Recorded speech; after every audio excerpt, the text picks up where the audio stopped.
Alright, what's going on, everybody? We are live for Monday Night Football between the Bengals and the Jaguars. They just kicked off, and here is the return. And on the return, it is a decent return. It gets to about the 23-24 yard line, somewhere around there. But Jake Browning will be the starting quarterback here for the Bengals, as obviously they're without Joe Burrow, which is obviously a huge loss. But Browning at quarterback.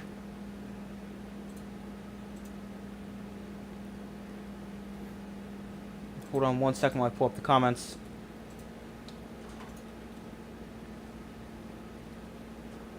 But the Bengals begin here from their own 22-yard line, wearing their all-white uniforms today.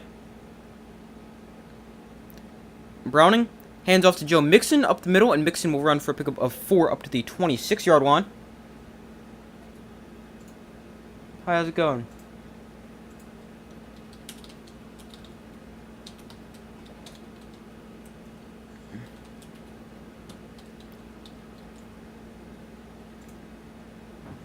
Alright, there is the poll. Bengals or Jaguars. Make sure to vote on that. I've got the Jaguars winning this one. I think I've got it 28-14 or something like that. Something around there. Here they go back to the ground. And that time, not much space. They go with the rookie Chase Brown from Illinois on that play. And he's only going to pick up a yard running to the right side.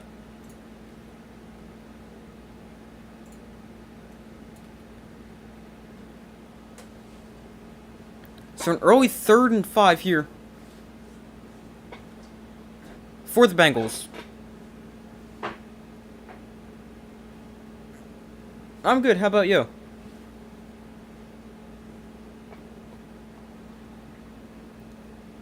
Here is a 3rd and 4 for the Bengals. Browning throws to the outside as caught, and looks like he's going to be just short of a first down. It's going to be awfully close, though. They are going to give him enough for the first down. Do I play Fortnite? I do. Although I have not played any of the new season yet. How about you? Do you? Here on 1st and 10, Browning looks to throw underneath. That is caught by T. Higgins. No, sorry, that's Tyler Boyd. And Boyd only going to pick up 2 yards.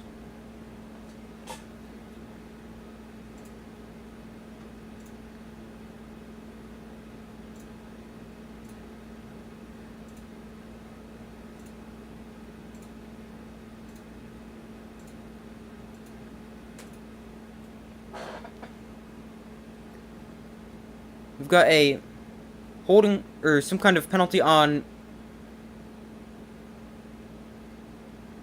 the Jaguars here. Gives the Bengals a automatic first down as Tyler Boyd got his helmet ripped off on that play. But here is a 1st and 10 following the penalty. That would have, without the penalty, would have been about a 2 or 3 yard pickup. So, from just shy midfield at their own 49, Boyd in motion. Browning looks to throw. He's going to swing this out to Jamar Chase out of the backfield. And Chase tripped up for a loss of 3 on the play.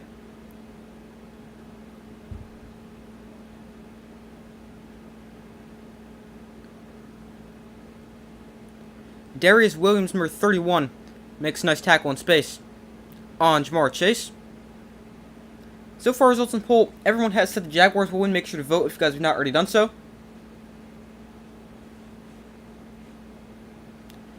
So here is a 2nd and 13. Backed up to their own 46.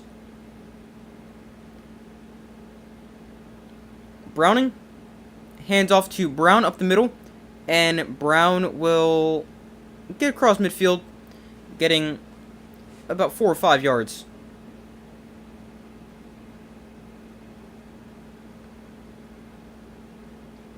They're going to give him 6 to bring up a 3rd and 7. Chase Brown, I believe, was an undrafted rookie from Illinois.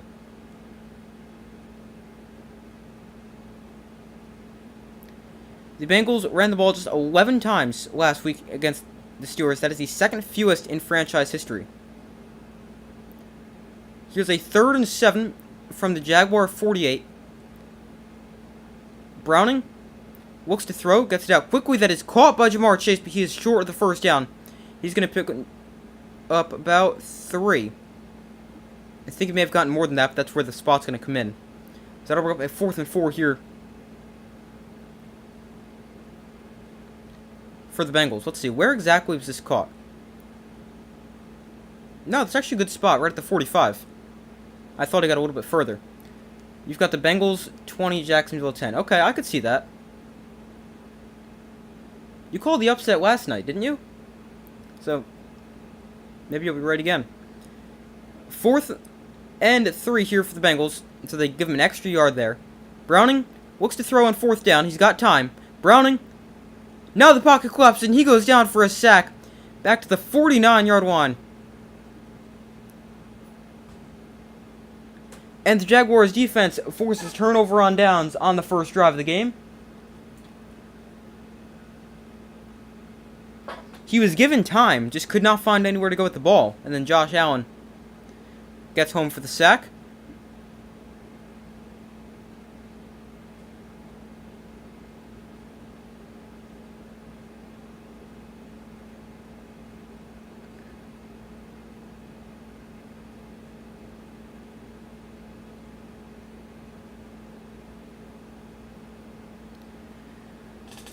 But, alright, now they go to commercials. So let me check what I have as the score for this game. I've got the the Jaguars, I know that. Let me check my score real quick. 27-14. I just don't really trust the Bengals offense that much without Joe Burrow.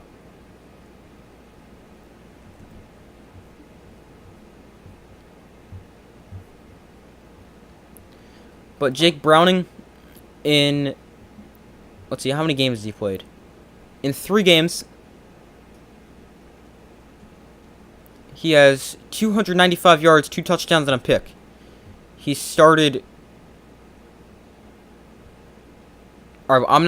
that's really 2 games. He started 1 game last week where he went 227 for a touchdown and pick. It's Burrow, not Browning, like Joe Burrow got injured on his wrist. No, it's Jake Browning. Joe Burrow's out.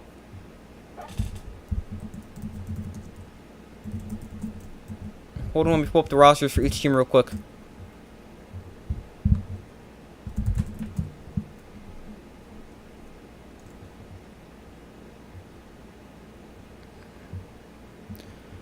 But Josh Allen and the Jaguar offense will take over with good starting field position.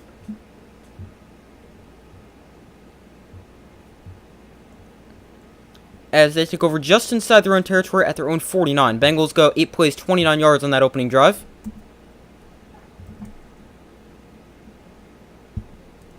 Do I want a truth or dare? Neither at the moment.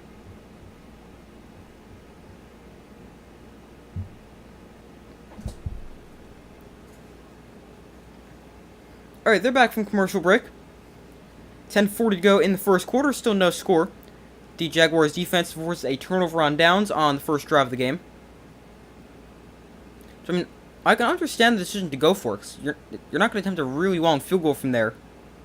And I'm not going to punt on a 4th and short inside my opponent's territory. So I like the decision to go for it, just unable to pick up the conversion.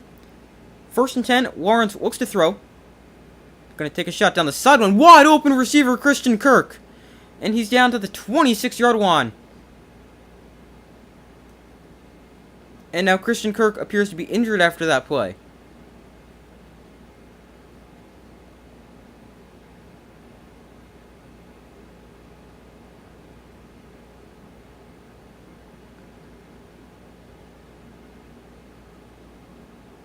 Kirk, he ends up wide open and doesn't even get touched. I'm not sure if... Well, eventually he gets touched down, but...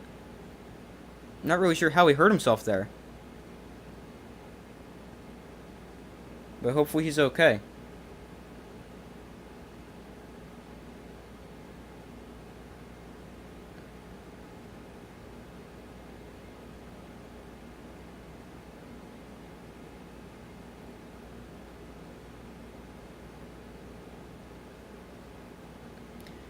That's a good first play for the Jaguars, but unfortunately they've got an injured player.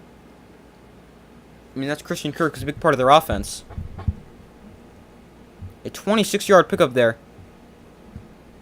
But Christian Kirk, 56 catches, 761 yards, and 3 touchdowns on the season. He's coming off a career best year last year in every stat category in his first year with the Jaguars. As last year, he put together a season with 84 catches for 1,108 yards and 8 touchdowns.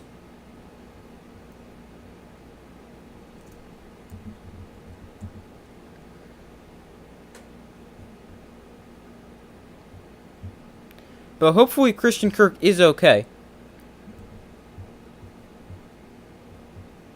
as you never want to see a player get injured, but also he's a big part of their offense as their leading receiver. About 98 yards above Calvin Ridley. Although Calvin Ridley does have more touchdowns. I thought Calvin Ridley would have been just a little bit better and put up some better numbers so far. I mean, he's still having a solid season, but I thought he would have been a little bit better. I mean, he's got 47 catches, 663 yards, and 5 touchdowns. How about truth? It'll be easy to put your hand on your shoulder. No, I'm not doing that right now.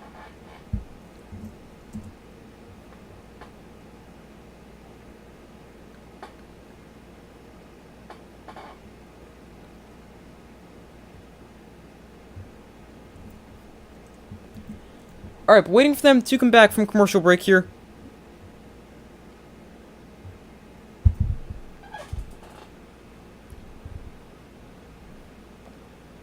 Make sure to vote in the poll if you guys have not already done so.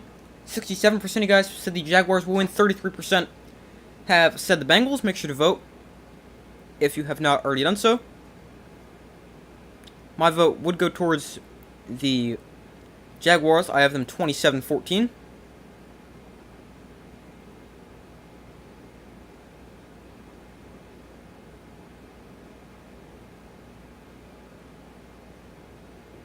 Looks like maybe like a hip injury for Christian Kirk as he slowly walks to the locker room.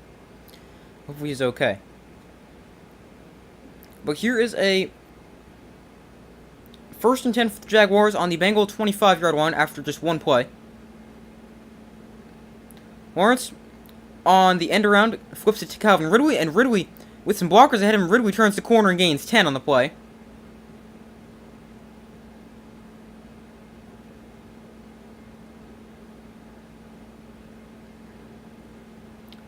Okay, who is number 10 on the number 9 on the Raiders? Ooh, 9 on the Raiders. I don't know. Well, let me think about that for a second. Josh Jacobs is 8. He's not 9. I don't know who 9 on the Raiders is. But here's a 1st and 10. They go back to the ground, this time with ETN. And he will pick up 4 running behind the right side of the line.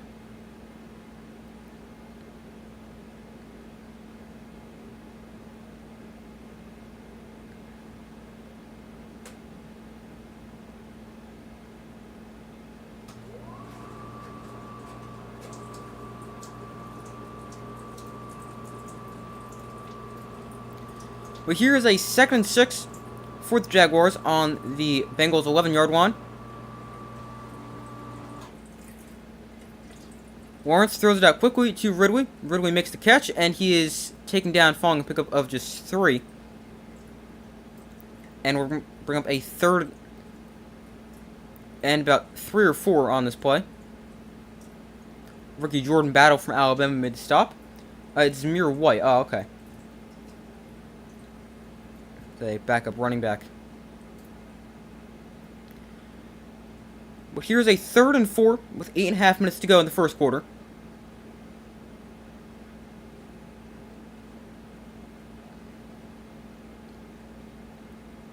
The Bengals, coming into the week, have allowed 59 plays of at least 20 yards. That is tied for the most in the NFL, and they already allowed a 26-yard catch to Christian Kirk. Lawrence pressured here. He steps up in the pocket.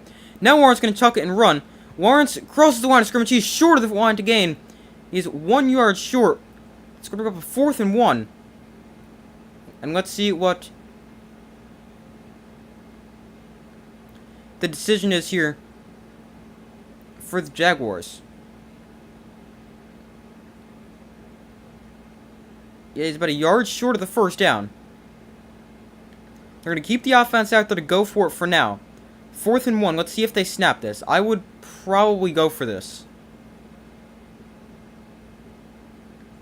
especially this early in the game.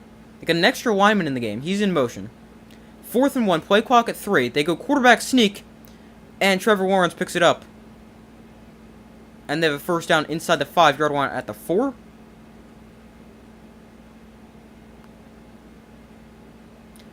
Should you stop watching and do your homework? Well, if you have homework to do, you should probably try to get that done.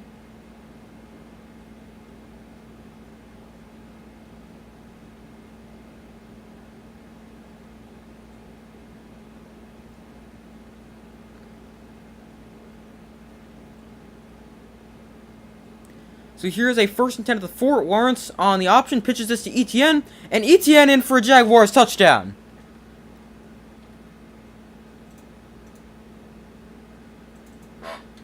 So the Jaguars,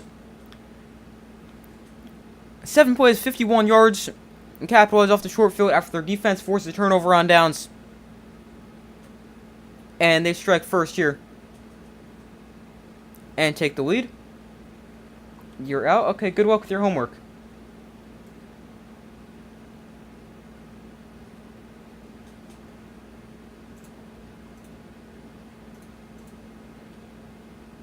And the extra point is good, and the Jaguars extend their lead. It's now 7-0 over the Bengals as they take their first drive, go right down the field and capitalize off the big defensive play.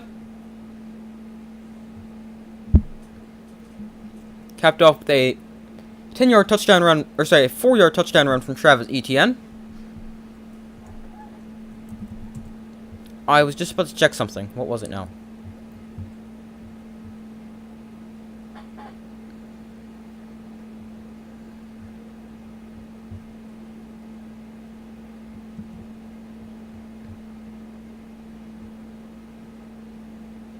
Hold on 1 second while I check something.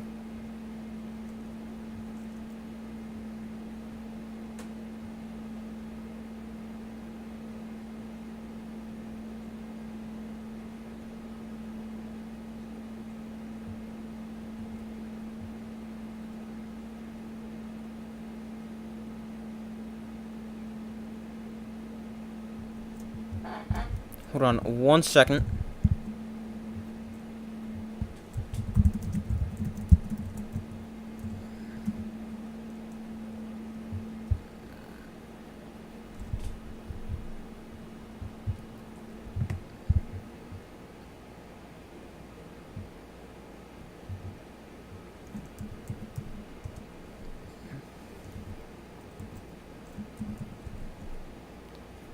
But waiting for them to come back from commercial here.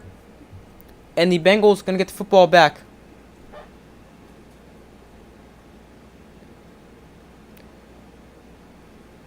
Christian Kirk questionable to return with a groin injury.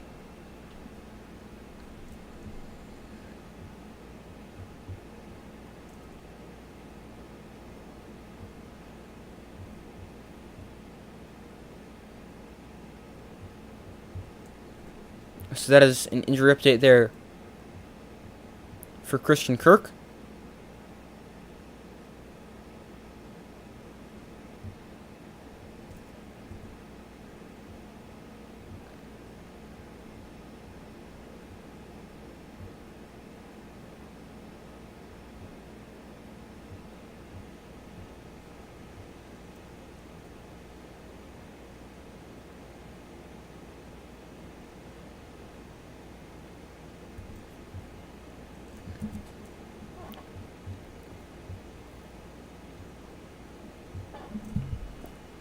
Alright, they kicked this away, and it is another short kick fielded at the 5-yard line.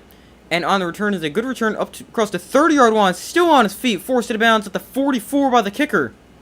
Sorry, the 34 by the kicker. There is a flag now that comes in.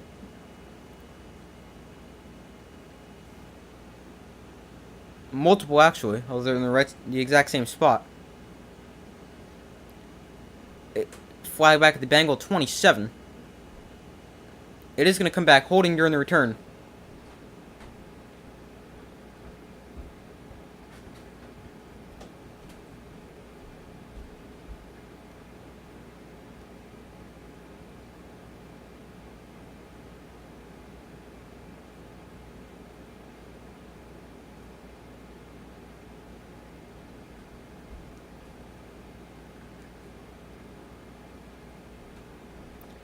But the Bengals, they take over, backed up to their own their own 16 after the penalty. Higgins in motion. Browning in shotgun, brought the back on to his left.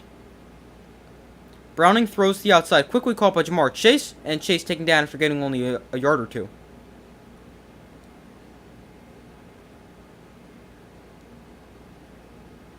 Not a ton of space for Jamar Chase after the run.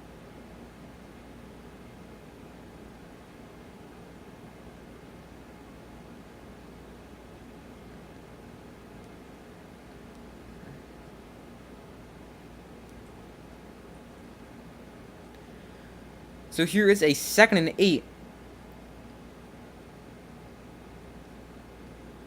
for the Bengals. Browning 5 of 5 for just 9 yards.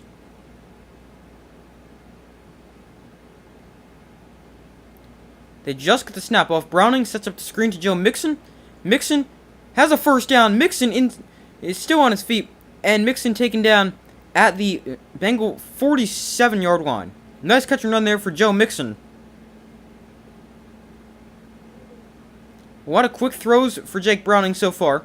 Obviously, he doesn't have a ton of experience in the NFL, though he has been around for a while. He's just playing in his 3rd career game.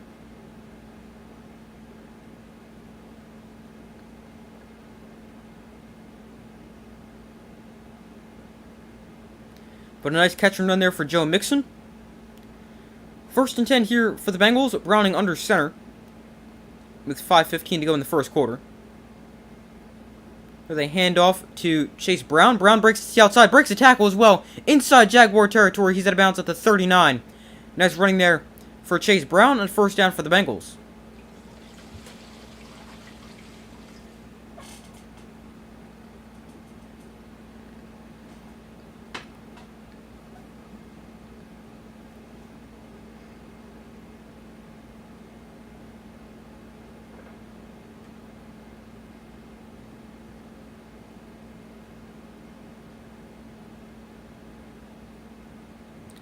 Brown up to 3 carries for 23 yards so far. T. Higgins across the formation. 1st and 10 from the 39. Browning throws to the outside. Again, quickly caught by Jamar Chase. And Chase is, again, unable to really get much after the catch. Just able to pick up about 3 or 4 yards, but still not a ton. Jamar Chase is going to end up with like 10 catches for 50 yards.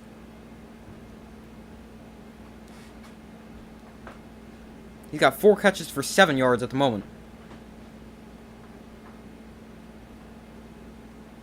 Now, he is a guy who is good with the ball in his hands, and he could turn a screen like that into a big play.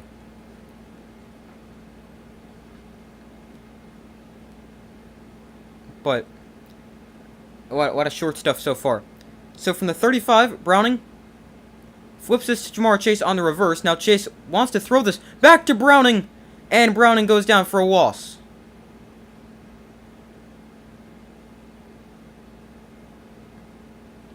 I like the play design, just nobody out there to block for Jake Browning. Loss of 8 on the play.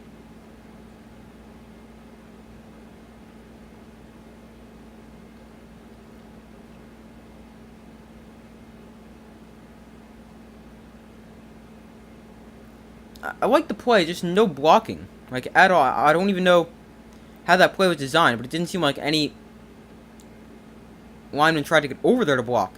Jaguars have held opponents to 0 for 26 on their last 3rd and at least 10 yards. Here's a 3rd and 13. Chase breaks a tackle, but he's only going to gain about 2.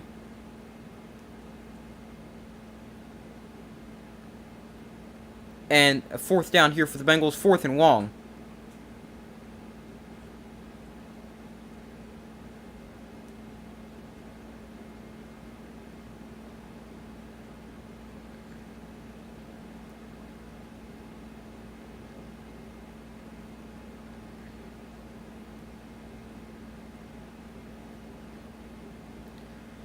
Evan McPherson on for the field goal.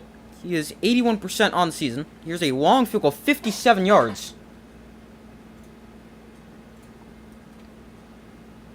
From the right hash, McPherson's kick on the way. And McPherson's kick is no good off the crossbar.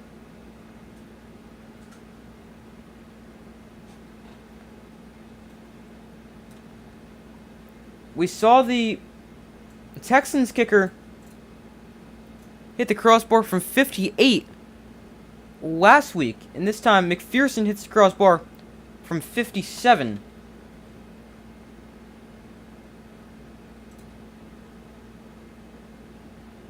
And it's going to remain a 7-0 Jaguars lead. Go Jaguars, you finally finished your homework, so now you can watch the stream/game. Cool.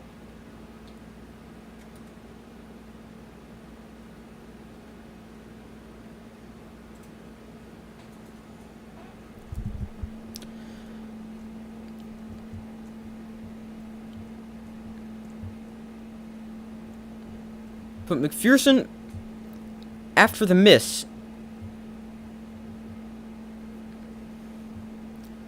that would have been 1 yard over his season long, which is 56. He's a third-year kicker from Florida.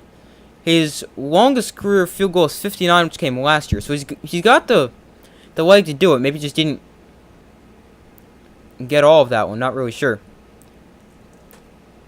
But that one off the crossbar. And Bengals scoreless again. Another drive that ends up in Jaguar territory. And the Jaguars, again, start with great starting field position. This time they begin at their own 47.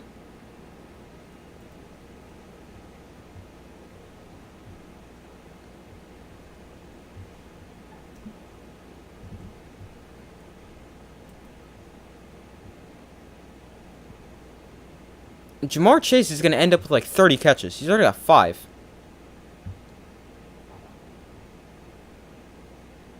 Plus, he's thrown a pass.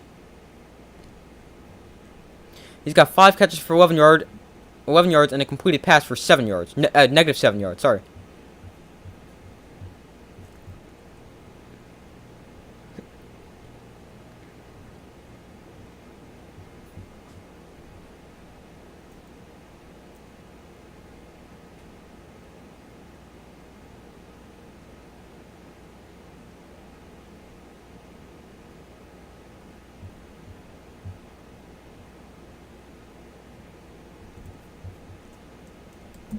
Alright, they're back from commercial break. The Jaguars put the football excellent field position, beginning at their own 47 after forcing a missed field goal. That is just 2 yards behind where they started last drive, where they started their own 49. Lawrence in shotgun, ETN the back line to his left. The Bengals start their average drive on their own 19, whereas the Jaguars started their own 48. Lawrence again taking a shot downfield. This is incomplete. Looking for Calvin Ridley. That's knocked away by the rookie Jordan Battle.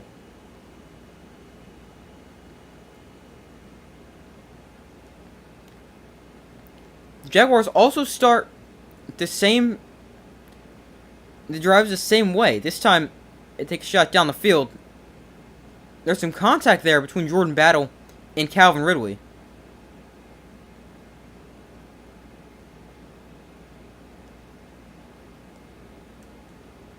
But a good no call. 2nd and 10, they throw this out quickly to don't know who that is, number 11.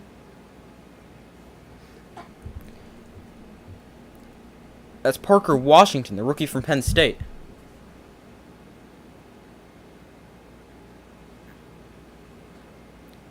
And that brings by 3rd and 5 here for the Jaguars.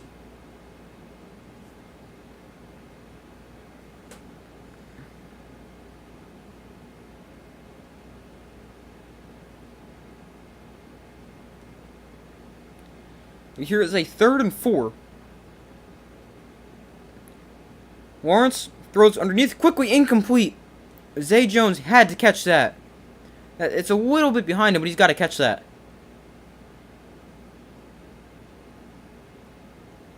And 4th and 4, and the Jaguars are going to send on the punt unit.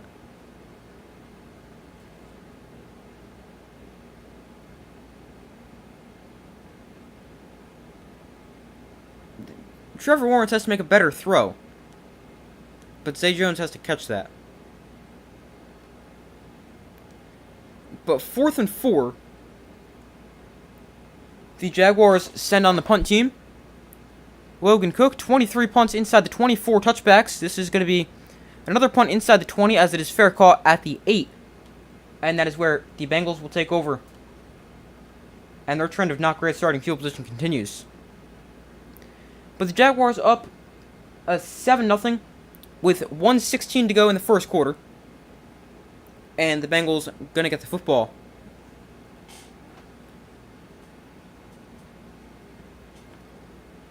So far, results in the poll, 73% of you guys said the Jaguars will win, 27% have said the Bengals. Make sure to vote if you have not already done so.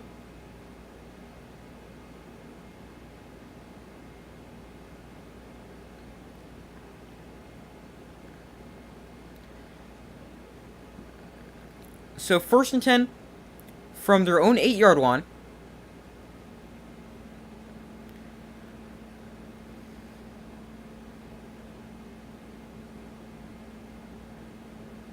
The Bengals start off in shotgun here. Browning with Mixon. No, sorry, that's Chase Brown who they'll toss it to. Running left. Brown makes a cut. Another cut. And Chase Brown with a very good run there of 8 yards on 1st down. To bring up a 2nd and short. Chase Brown's gotten off to a really good start today. Joe Mixon's also gotten off to a good start today with a 28-yard catch and run.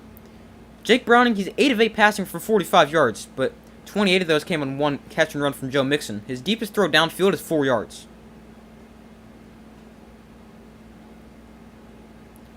Here is a 2nd and 2 at the 16. Browning, hands off to Brown. This time, nowhere to go, and he's taken down for a loss of 2 on the play. That'll work up a 3rd and 4.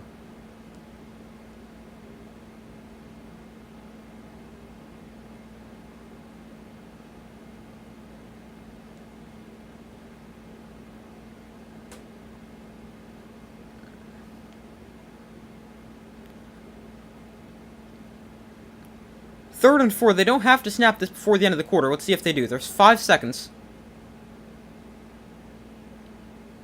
They will not. Just try to draw them off.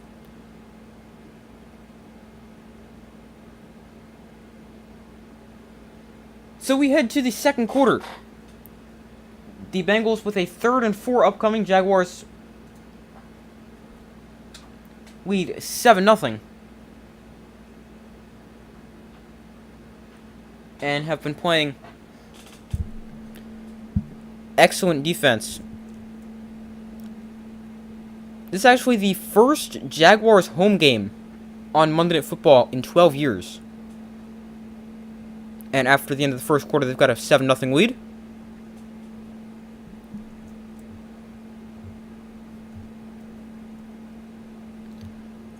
But I'm going to see if I can find Jake Browning's average throw distance downfield last week. He averaged 8.7 yards per pass attempt, which is pretty good. But like, he's averaging 5.6 yards per pass attempt, which isn't great, but it's okay. I mean, it's kind of not very good, but it's something. But a lot of that, his deepest throw downfield is 4 yards.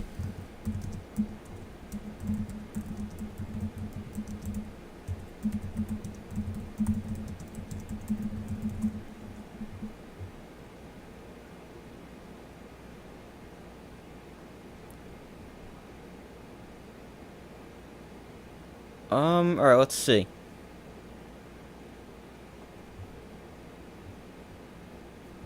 Well, let's see. His longest completion last week.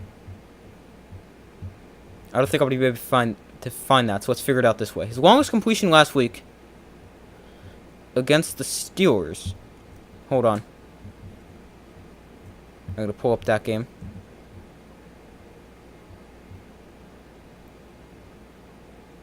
Jamar Chase ended the game with 4 catches for 81 yards. The longest play was 39 to Joe Mixon, which could have easily been a screen.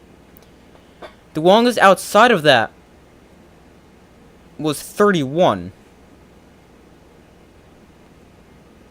So he probably threw the ball downfield a little bit there, but they don't seem to want to let Jake Browning throw it deep down the field, or just more than 4 yards down the field to start this one. And I don't think this is like a great Jaguars secondary or anything. I'm going to check, but I don't think this is like a defense that is really good against the pass. So I would probably expect them to try to open it up a little bit more. And they're just starting them off with some easy throws. Yeah, they actually have the 5th worst pass defense in the NFL, allowing 255 passing yards a game.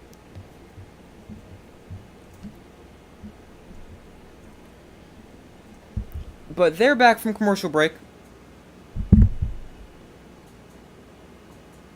Jake Browning, his career journey, he's the winningest quarterback in Pac-12 history with 39. As he was at Washington from 2015 to 2019, led the Huskies to the 2016 college football playoff. Was undrafted, now here with the Bengals a couple years later. 3rd and 4, Browning looks to throw. Browning takes a shot down the field. That is open receiver and caught by Jamar Chase. They're going to let him throw it down the field, and there's Jamar Chase for his first catch. That has gone for more than 5 yards.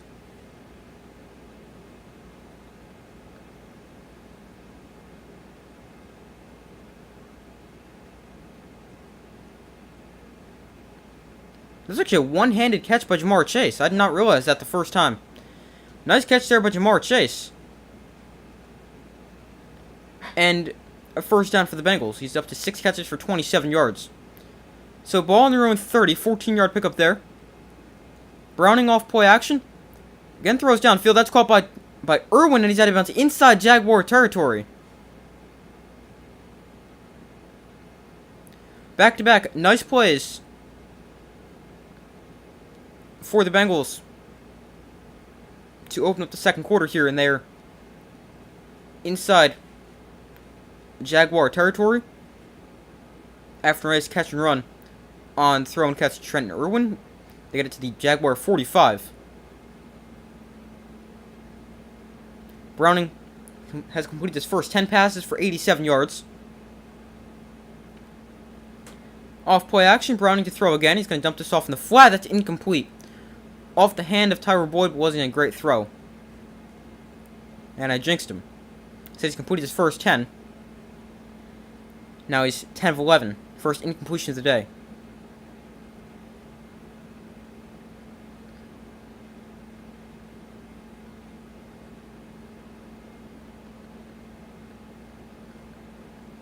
So here is a 2nd and 10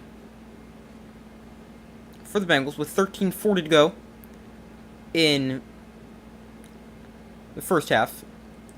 From the 44, Browning in shotgun, Mixon back line to his right. Browning to throw once again. Over the middle, that is caught by his tight end, and still on his feet inside the 20, taken down at the 19. Who is that? Well, that's Tanner Hudson, number 87, with a nice catch and run there for the Bengals. And now Andre Sisco, the safety, down for the Jaguars after that play. Hopefully he's okay.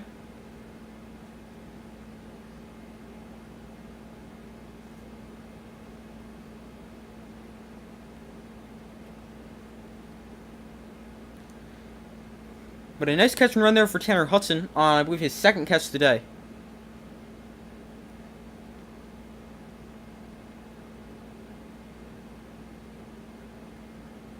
Gets it to the Jaguar 25.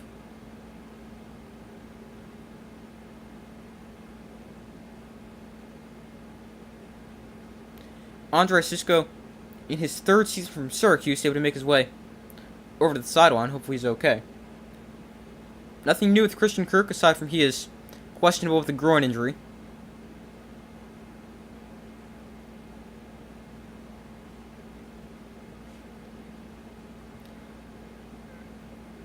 Tanner Hudson has really seen an increased role over the last couple weeks, last 5 games to be exact. He's got 20 catches, which leads the team in that span.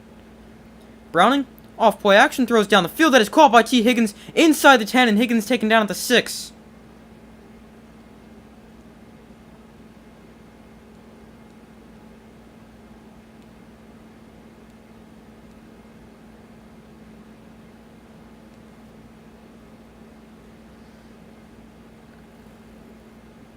That's an RPO right there. Nice job by Browning to really zip that downfield.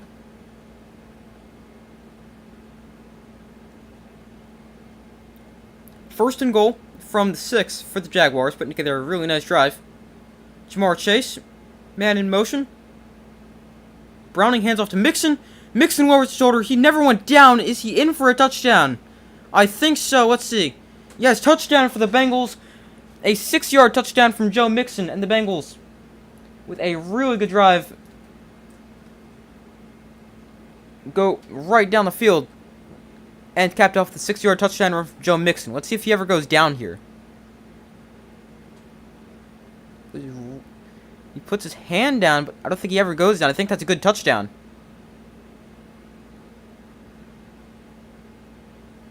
He puts like the palm of his hand down, so that looks like a good touchdown to me. 8 plays, 92 yards. They go right down the field. It is now 7-7 after a very good Jaguars drive. Jake Browning looks good. Now, I understand what they tried to do right there. They got him comfortable early.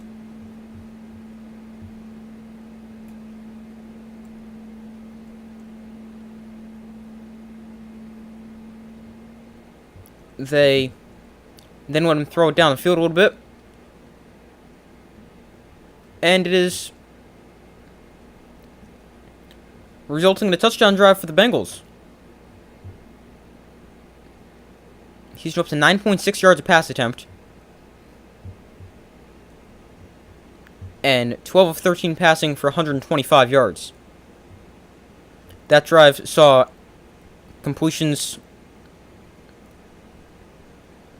of 17 yards, 25 yards, and 14 yards. So good drive there. For the Bengals, their first touchdown drive after missing field goal and turning the ball over on downs. And they tied the game up at 7 with 12:24 to go in the second quarter.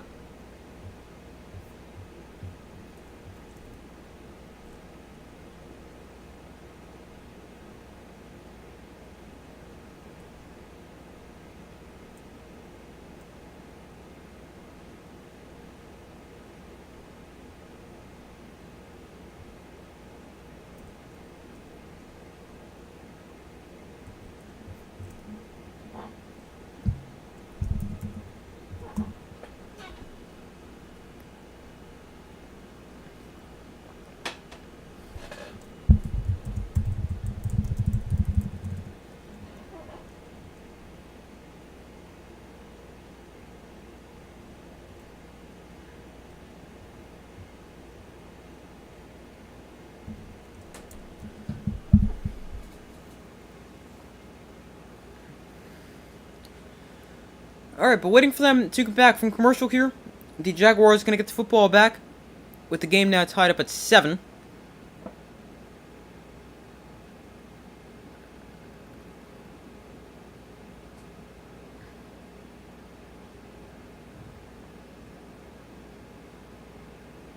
So far, results in the polls: 73% of you guys have said the Jaguars will win. 27% have said the Bengals. Make sure to vote if you have not already done so.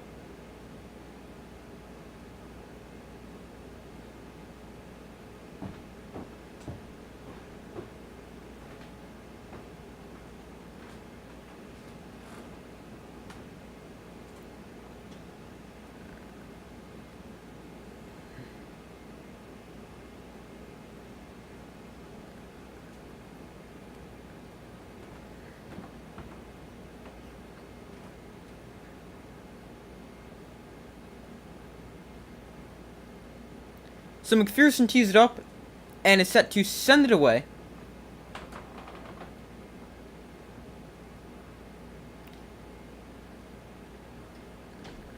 A 92-yard touchdown drive there, the longest drive of the season for the Bengals. and the kickoff results in a touchback, and the Jaguars will take over their own 25. The Jaguars, 8-3, currently in the hunt for the number 1 seed in the AFC. Their remaining schedule at the Browns, then hosting the Ravens, at the Buccaneers, Panthers, and then at the Titans. So, mostly winnable games. They play just 2 teams with a winning record, that is the Browns and Ravens, but the Browns obviously have a interesting quarterback situation with either Joe Flacco or Dorian Thompson-Robinson. But here is a 1st and 10 for the Jaguars at their own 25. Ridley in motion, Lawrence off play action. He's going to dump this off to his tight end in the flat, and a pickup of 9 yards there. Number 89, let's see, who is that? That is Luke Farrell, a 3rd-year tight end from Ohio State. He makes the catch there.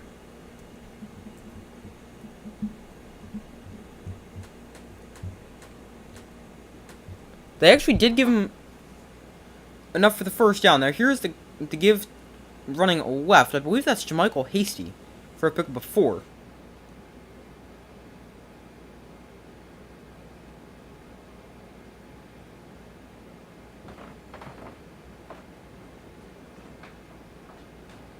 So that brings up a 2nd and 6. No, sorry, that's just Dearness Johnson with the carry there.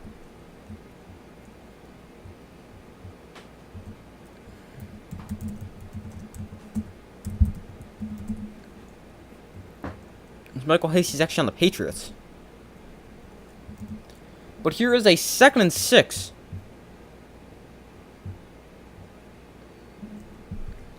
For the Jaguars, Lawrence, quick throw, caught by Evan Ingram. He's got some blockers ahead of him. Ingram turns upfield. Ingram into Bengals territory, taken down at the 47. Nice catch and run there, and a little bubble screen. Those are flags. That's probably going to come back. It's a hold on Calvin Ridley.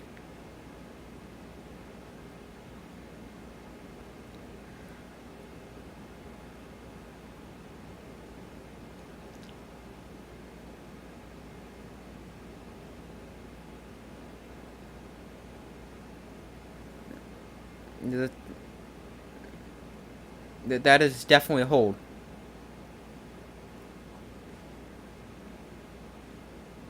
And that was really a key block, so that's why I came back. 2nd and 14 here after the penalty. Jaguars 54 penalties coming into this week. That was fewest in the NFL. Lawrence throws underneath. There's Evan Ingram again. And Ingram gets a lot of those penalty yards back, plus a few more as well. He gains about 8 to bring up a 3rd and 6.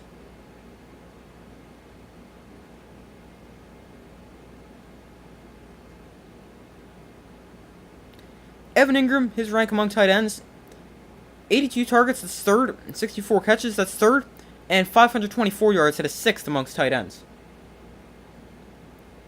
Here's a 3rd and 6 from their own 40. Lawrence in shotgun, Bengals show blitz, and they're going to get a free 5 yards here, as Lawrence able to draw him off sides. Like the entire Bengal defensive line came across early, 5-yard penalty, and that will give them a 3rd and 1. Trey Hendrickson apparently moved first. Oh, there was also plenty others who jumped off sides.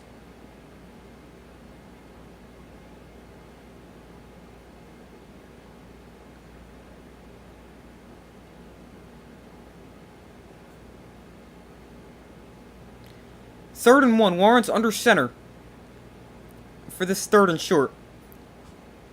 Multiple tight ends may have an extra lineman. They go quarterback sneak again. And another 1st down.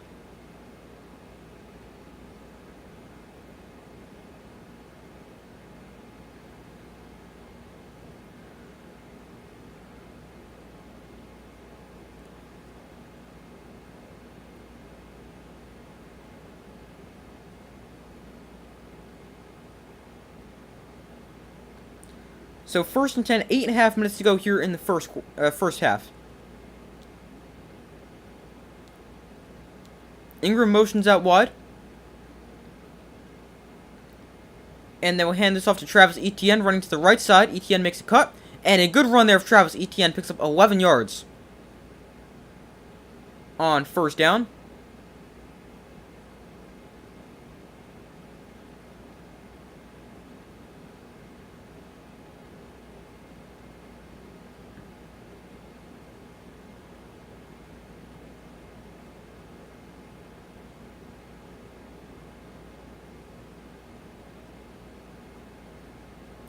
So, first downs for the Jaguars inside Bengals territory.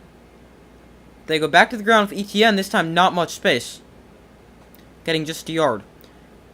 Travis Etienne, his numbers from last year, or at least yards per carry, down. Last year he averaged 5.1 yards per carry. This season just 3.8 yards per carry. He was the 25th overall pick in the 2021 draft. Missed all of his rookie season with a foot injury. Last year, made his NFL debut and ran for 1,125 yards, which was 9th best in the NFL. But here is a 2nd and 9. Lawrence looks to throw. Throws down the sideline. Back shoulder. Nice throw and catch to Calvin Ridley. That was really nice.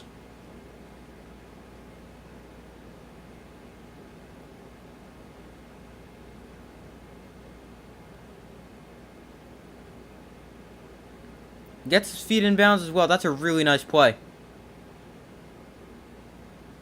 That's really good coverage, but just a back shoulder throw just beats it. Really nice throw and catch.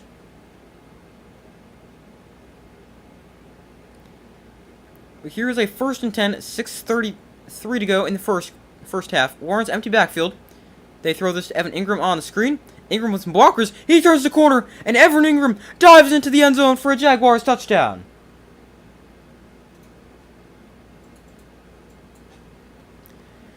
Evan Ingram with a 22-yard catch and run on the screen pass there, and the Jaguars regain the lead after a 10-play, 75-yard drive.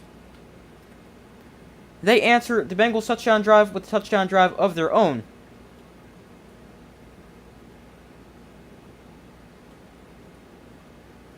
And Evan Ingram with a nice catch and run. And here is Brandon McManus for the extra point to make it a 7-point game once again, and he does exactly that. 14-7, the Jaguars lead the Bengals.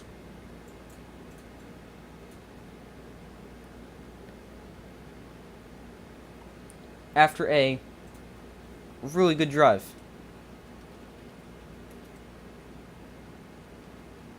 I can't show you guys the game due to copyright reasons.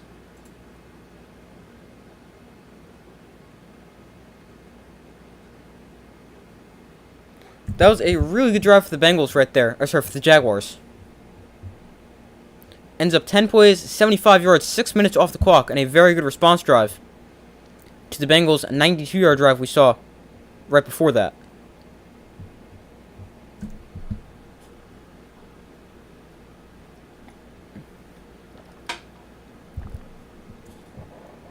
Also, I like throwing a screen out to Evan Ingram there. They had a screen called back due to a holding penalty on Calvin Ridley. But it worked, so they go back to him there. And it ends up being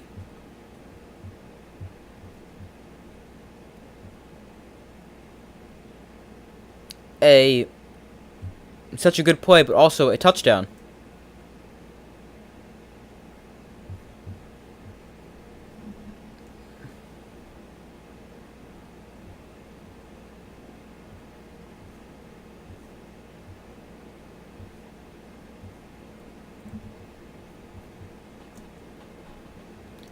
But waiting for them to come back from commercial break here.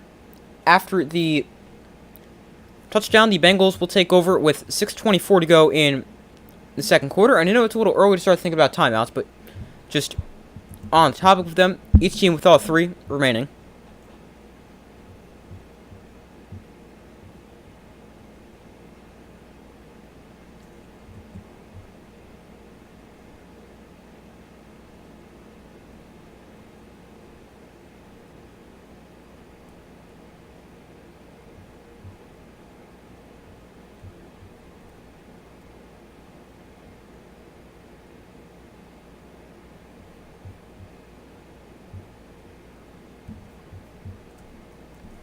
But waiting for them to come back from commercial break following the touchdown.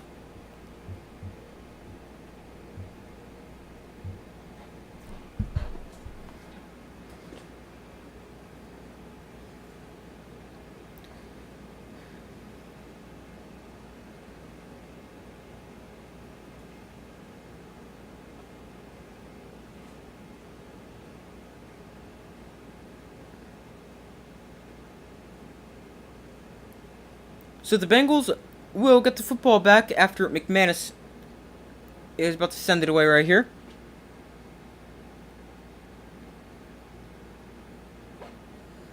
Trevor Lawrence on that last drive, 5 of 5 for 62 yards and a touchdown. The kick here is the touchback, and the Bengals offense will take over at their own 25-yard line.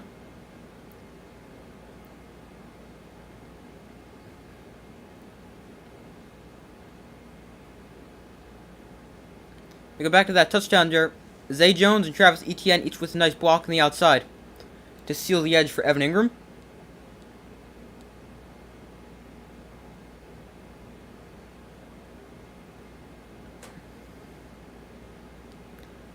So 1st and 10 from the 25. Browning in shotgun. Off play action. Throws quickly. That is caught by T. Higgins. And Higgins with a gain of 11. And a good pickup there on 1st down.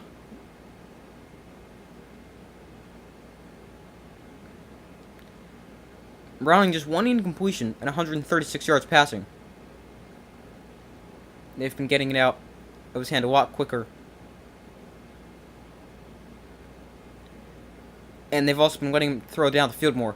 Its average throw distance downfield in the second quarter, 11.4 yards. In the first quarter, he threw behind the line of scrimmage by about a yard. 1st and 10, Browning pressured, somehow able to get rid of that. And a lot of space ahead for whoever 84 is. He's dragged down after a gain of 13 by Devin Lloyd, second-year linebacker from Utah. A really nice catch and run there. That's the tight end Wilcox there. Nice catch and run. Also, good job by Browning to be able to get that throw off with the defender right in his face.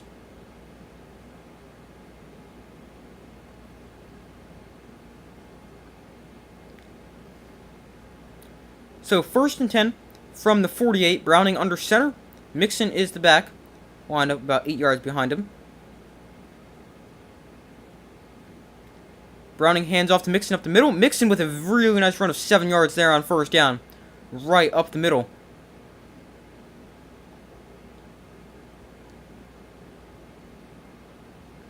That'll work a 2nd and 3. With a little over 5 minutes to go in the first half.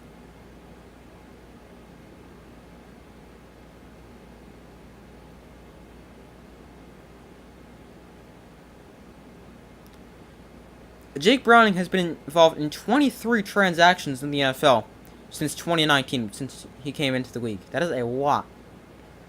Here is a 2nd and 3. They go back to Mixon on the ground. He's going to get about half of what they need. Foye Iwuakun comes up to make the stop. Nice tackle there.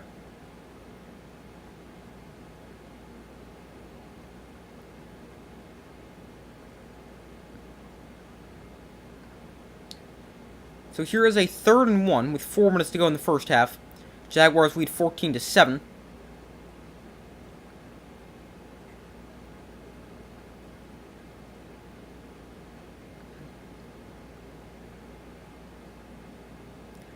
Third and 1. This could be 4-down territory, depending on what you do here if you don't get it. But don't take a loss. Browning looks to throw. He's got time. Browning going to roll to his left. Browning throws on the run. That's caught by Mixon for 1st down. And he's out of bounds at the 34. Nice job by Jake Browning to extend the play and find an open Joe Mixon along the sideline.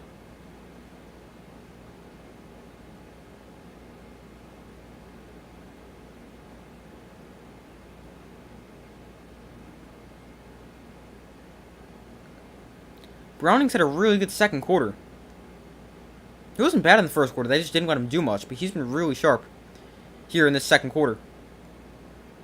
Here is a 1st and 10 at the 34. Boyd gets the ball here on the jet sweep. He's going to turn the corner, and he's out of bounds after a pickup of 4. He takes out a coach on the sideline.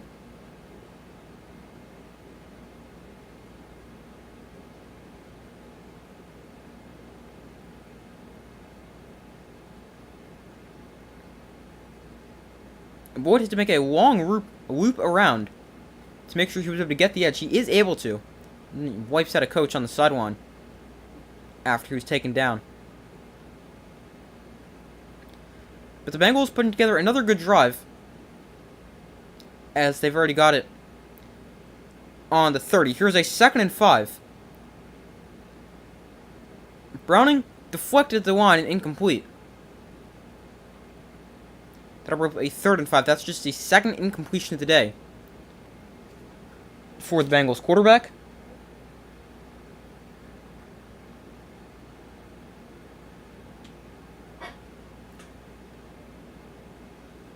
Looks like he was trying to get that to Tyler Boyd. That pass tipped at the line. Here is a 3rd and 5. Browning on 3rd down, 5 of 5 for 38 yards and 3 first downs. Jaguars drop out of the blitz. Browning throws downfield. That is caught on the run by Tyler Boyd. Nice catch. And he gets it to the 18-yard line. Another fresh set of downs for the Cincinnati Bengals. Now that could bring us to the 2-minute warning. There's 15 seconds before the 2-minute warning. Let's see if they try to run another play. They may just try to draw him off like they did at the end of the first quarter.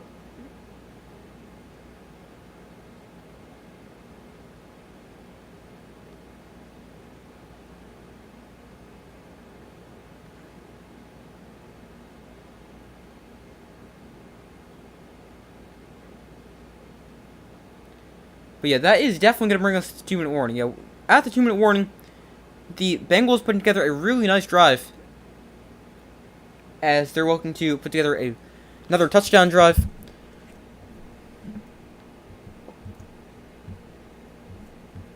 They're currently on a 8-play, 56-yard drive that's taken 4:24 off the clock.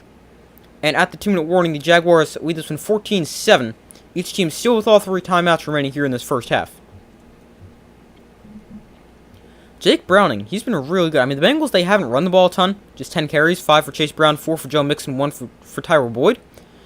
But Jake Browning, 16 of 18, 167 yards, no touchdowns, no picks.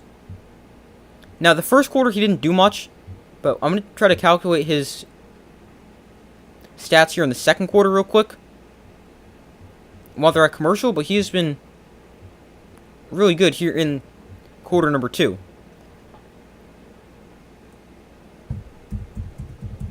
Hold on 1 second while I do that.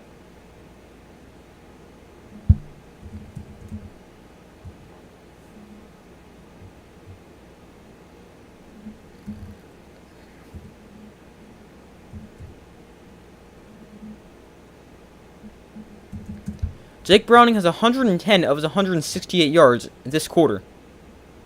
And in the second quarter, he is, let me calculate that real quick.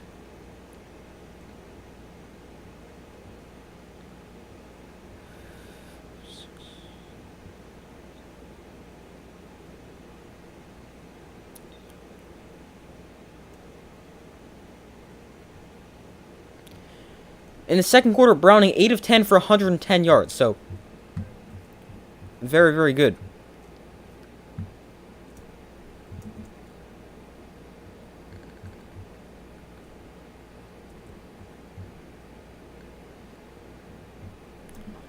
Alright, but waiting for them to come back from commercial here at the 2-minute warning. The Bengals with football, looking to put together another scoring drive.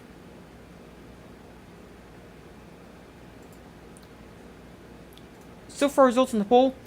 62% of you guys said the Jaguars will win. 38% have said the Bengals. Make sure to vote if you have not already done so. And I also put a poll out in the community tab of my channel, where you guys can make sure to check out for polls, updates, anything like that. I said, who do you think will win Monday Night Football? And 75% of you guys said the Jaguars will win. 25% said the Bengals.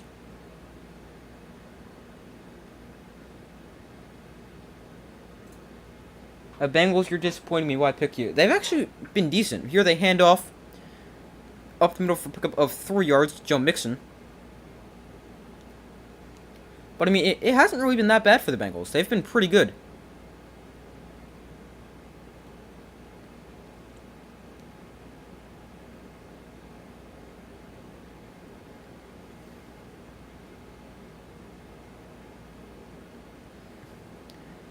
But here is a 2nd and 7.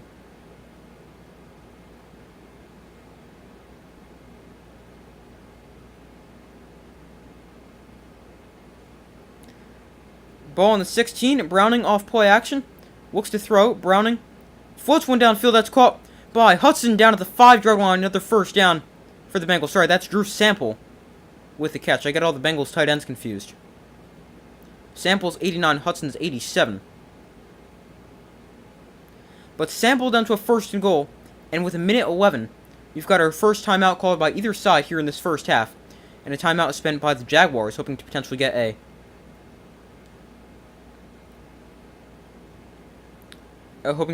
chance to put a drive together here before halftime, as they also get the kickoff after halftime.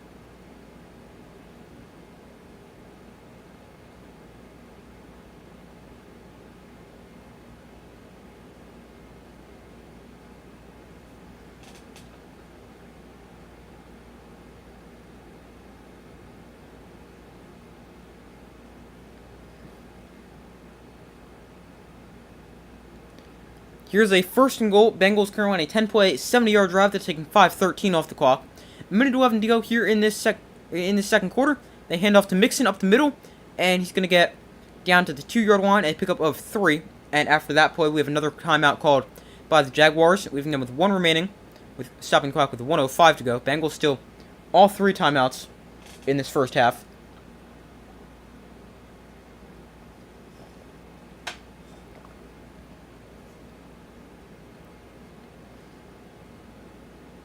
Bengals, they do have a lot of unrestricted free agents this offseason, as they put up a graphic right here.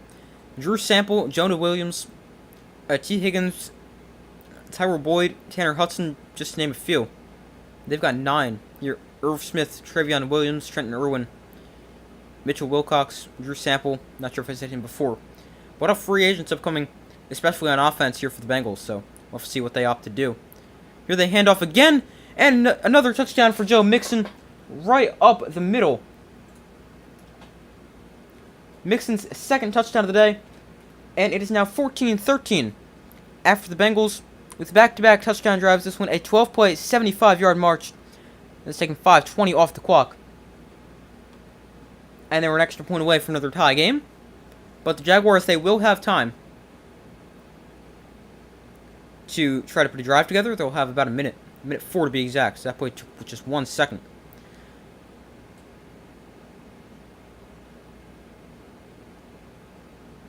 McPherson nails the extra point, 14-14. We are all tied up once again. And this Bengals offense actually looked a lot better than I expected. I didn't see much of their game last week against the Steelers, which I know was when Jake Browning made his first start, but they've looked a little better than I expected, because I know that they scored just, 10 points last week? Now I know it was against the great Steelers defense, but they have been better than I thought they would have been. Good deal, Bengals. Yeah, they've been good.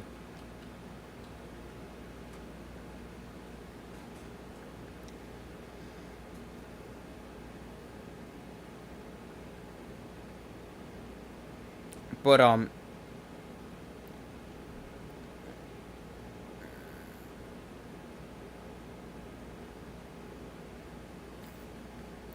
the Jaguars will have time, minute 4 to be exact, and a timeout to work with as they try to put a drive together. And they also get the football after halftime, so points here before the half could end up being big.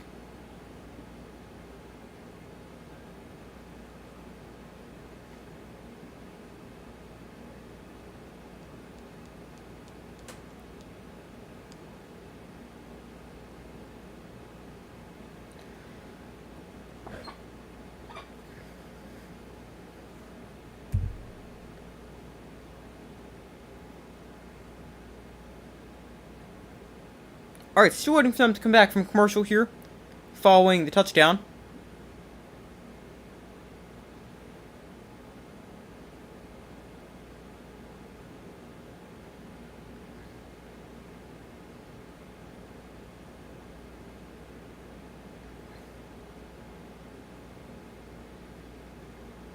Alright, how long is this commercial break, man?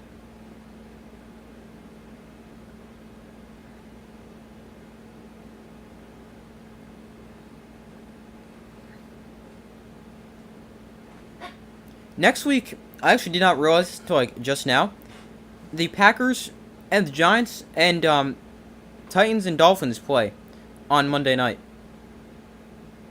So there's a doubleheader. I will be streaming the Packers and Giants, as I am a Giants fan.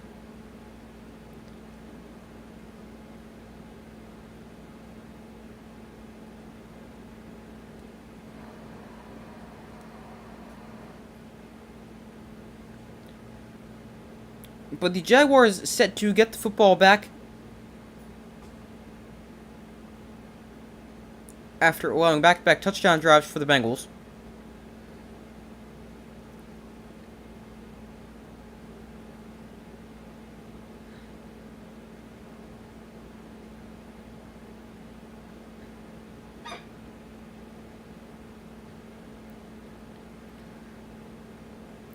So McPherson sends this one away, and it is a touchback.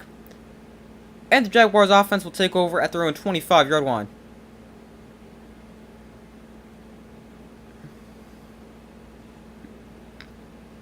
The Jaguars last season started 4-8, which was third in the AFC South.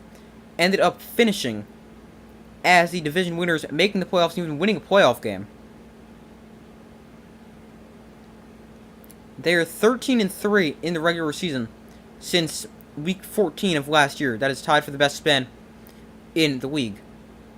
They currently lead a pretty competitive AFC South division by one game. Or really, half a game at the moment. No, game and a half, sorry. Lawrence underneath that is caught by Etienne. And Etienne's a solid catch and run and picks up 12 on first down. Now the clock will continue to run as he did not get out of bounds. Jaguars still have one timeout remaining, but you have to imagine they're going to try to save that.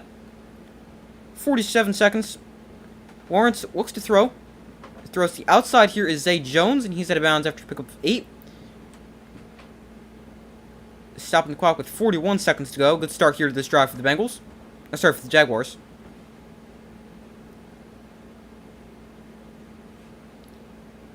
Trevor Lawrence has also been very good tonight. 10 of 12, 117 yards, and a touchdown.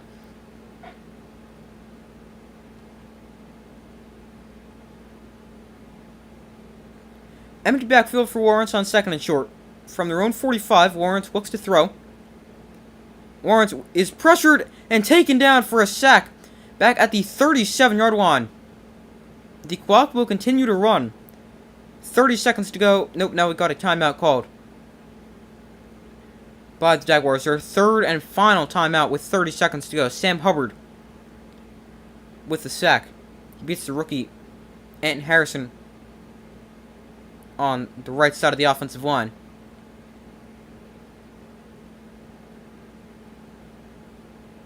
Harrison, I believe, the 26th overall pick out of Oklahoma. I think 26. I could be wrong on that. I probably am. Let me look it up real quick.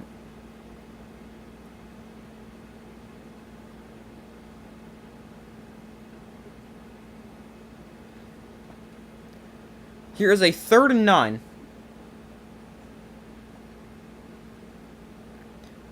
Lawrence fumbles the snap. Now it's just going to let it go downfield. It is called by... No, incomplete. Almost caught by Calvin Ridley.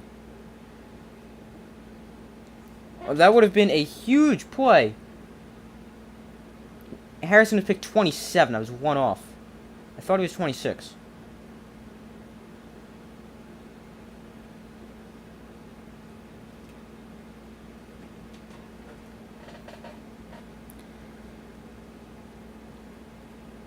Lawrence just picked it up, got rid of it, and it was nearly a huge play to Calvin Ridley. Going from disaster to great play. Instead of 4th and 9, they punted away.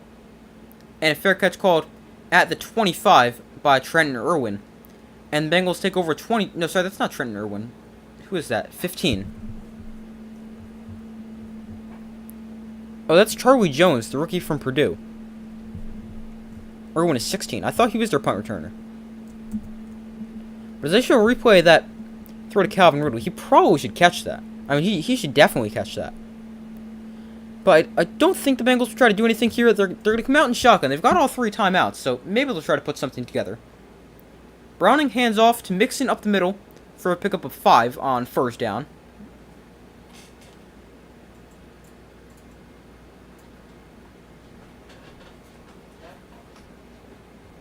And that's going to do it here in the first half. So the Bengals, they're happy to go into the locker room with a tie game against the Jaguars. The Jaguars will get the second half kickoff. Bengals defense did a very good job to not allow any points before halftime. And keep it even at 14. But I'm going to go take a quick break as I do at halftime of every game I stream. I will be back in a few minutes for second half. So, I'll see you guys in a few.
Alright, I am back. Thank you guys for staying with me as I took a quick break. But the game is tied at 14 at halftime. The Jaguars will get the second half kickoff. I could just leave this like this, so. Yeah, I'm just going to leave it like that. The ball marker. But Jaguars and Bengals all tied up at the half. Originally, I said the Jaguars win this game by a score of 27-14. As far as my updated score prediction goes, let's go with the Bengals. They have looked good, but I'm going to stick with the Jaguars. I just trust them a little bit more. And let's go with the Jaguars by a score of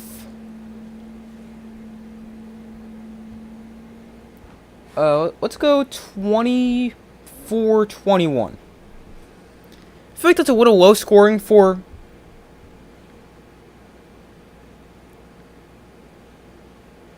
the rest of the game, but I don't think it's going to be like this ridiculously high scoring game either. So 24-21, I know that's only giving Jaguars another 10, Bengals another 7, but maybe it could be something like a 27-28 to like a 21 or 24, something like that. Maybe like 27-24. I think that's a little bit too much scoring here for this second half. So give me the Jaguars 24-14.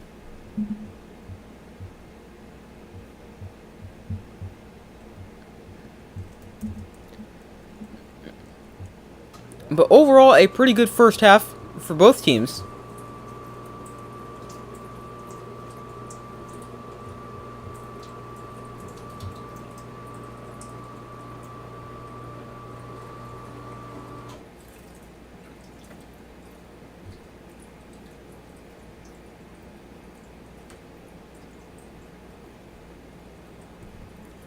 But going over some stats from the first half. Starting off with the Bengals and Jaguars. For the Bengals and Jaguars. Starting off the Bengals. Passing, Jake Browning, 17 of 19 for 178 yards. No touchdowns, no picks. He's also been sacked one time for a loss of 5. And Jamar Chase has also completed one pass for a loss of 7 yards. But Jake Browning, he's been good so far for the Bengals. I mean, he got off to a good start. Just with some quick, easy completions that the Bengals were giving him. But as they go to throw the ball downfield more, he's been very good doing so. And he's got just 2 incompletions and 178 yards in one half of football. Rushing for the Bengals, they haven't run the ball a ton, but they've been somewhat good when they have run the ball. Joe Mixon, 8 carries, 33 yards, 2 touchdowns. Chase Brown, 5 carries, 29 yards. And Tyler Boyd, 1 carry for 5 yards. And receiving for the Bengals, they've got a lot of different guys with a catch. Joe Mixon, 2 catches, 37 yards, including a 28-yard catch and run back in the first quarter. Tanner Hudson, 2 catches, 28 yards. Jamar Chase, 6 catches, 28 yards. Trenton Irwin, 1 for 25. T. Higgins, 2 for 25. Mitchell Wilcox, 1 for 12. Tyler Boyd, 2 for 12. Drew Sample, 1 for 1. And Jake Browning, 1 catch for a loss of 7. Then things for the Jaguars. Trevor Lawrence, 10 of 13, 113 yards and a touchdown. No picks. He's been sacked one time for a loss of 7. Travis Etienne, 5 carries, 21 yards and a touchdown. Calvin Ridley, 1 catch for 10 yards. 1 carry for 10 yards. Trevor Lawrence, 3 carries for 5 yards. And Dearness Johnson, 1 for 4. Then, receiving for the Jaguars, Evan Ingram, 3 catches, 32 yards. And a touchdown, which was actually his first touchdown of the season, which I did not realize. Christian Kirk, 1 catch, 26 yards. Calvin Ridley, 2 for 24. Travis Etienne, 1 for 12. Luke Farrell, 1 for 9. Zay Jones, 1 for 8. And Parker Washington, 1 for 6.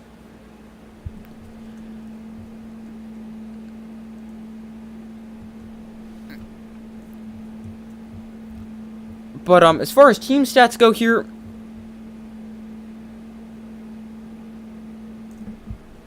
in this first half, Jags playing for the first seed in the AFC, I think. Yeah, that is true. They are... Yeah, a win would tie them with the Dolphins and Ravens for the top seed in the AFC. As Dolphins and Ravens at 9-3, Jaguars at 8-3. A loss would tie them with the Chiefs for the 2 seed, which would put them at the 4 seed. With time at the 3 seed at 8-4, but it really put the Jaguars at the 4 seed because the Chiefs have that head-to-head win.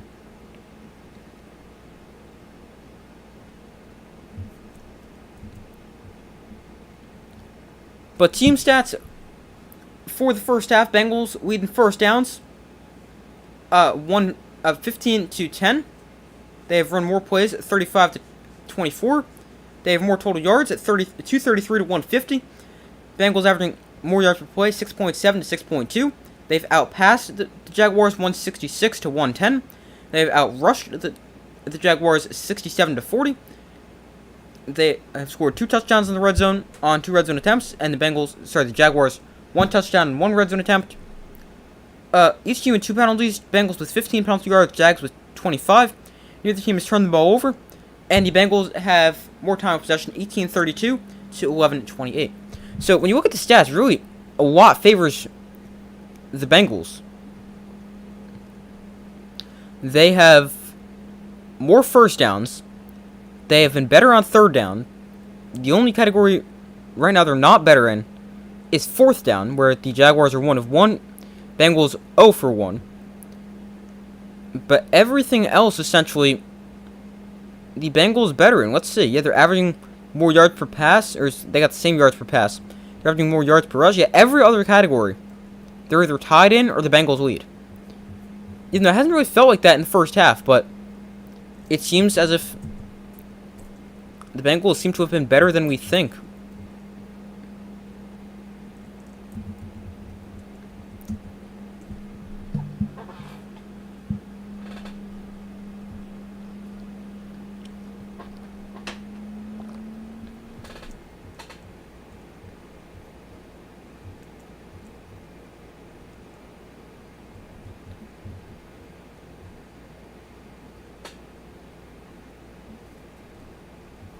Hold on 1 second.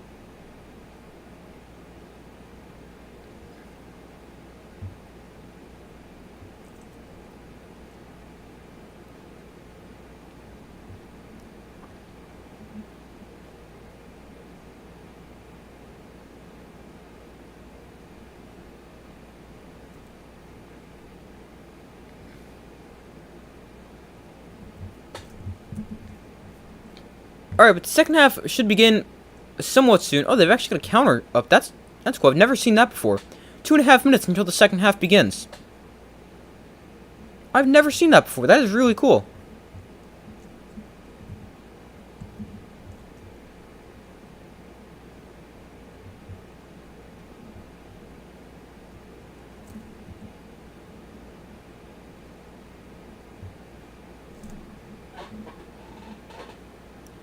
Injury update for Christian Kirk. He has now been ruled out due to an injury, and I never knew this guy left with injury. Trey Herndon. Yeah, Herndon, a corner for the Jaguars, is also ruled out with an injury. Score predictions. Originally, I said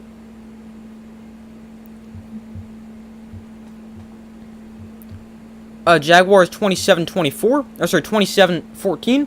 But after seeing that first half, I've got the Jaguars 24-21.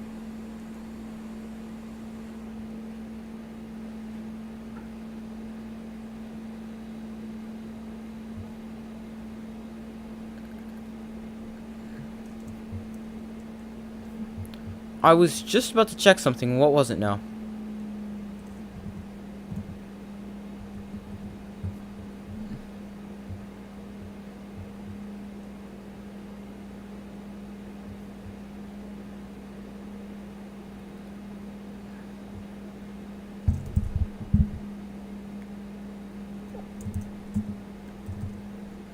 Hold on 1 second.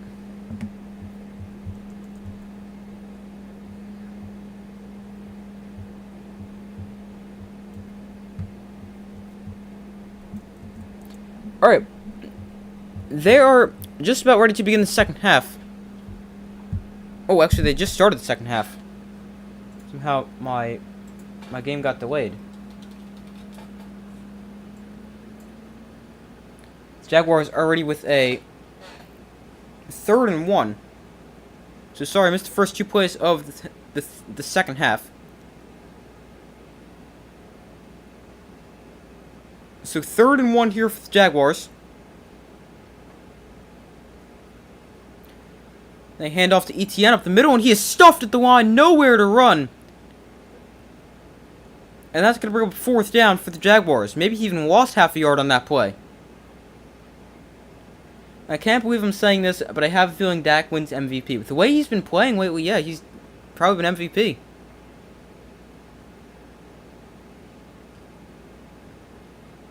I feel like he's really the only quarterback who's truly played at an MVP level right now. Right now, the top 2 for MVP, or the top 3, is Dak Prescott, Tyreek Hill, and Christian McCaffrey. Logan Cook on to punt it away to Charlie Jones. Actually had a return touchdown earlier in the season. And Jones calls for a fair catch at his own 16-yard line. That is where the Bengals will take over 1st and 10 for their first drive here in the second half.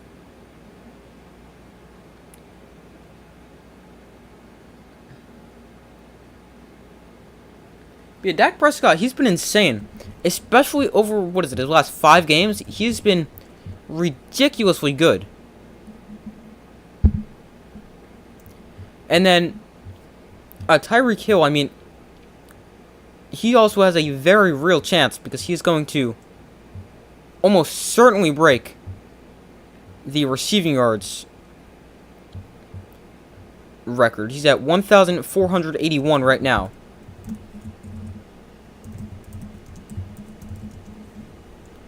And Calvin Johnson's record is 1,964.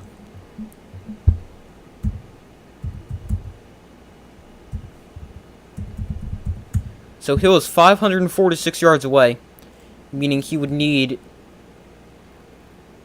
let's see, how many games?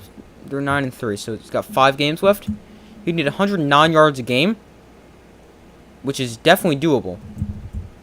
Because Tyreek Hill's current pace, he's averaging 118 yards a game, so he's definitely on pace to do it. And then you look at Dak Prescott, who's been really good. What a bounce back year. 3,234 yards, 26 touchdowns, 6 picks.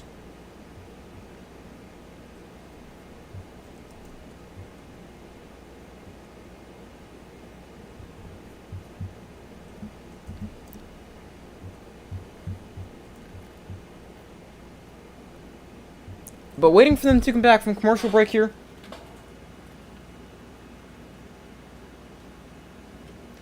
The Bengals get the football for their first time here in the second half after forcing a 3-and-out for the Jaguars.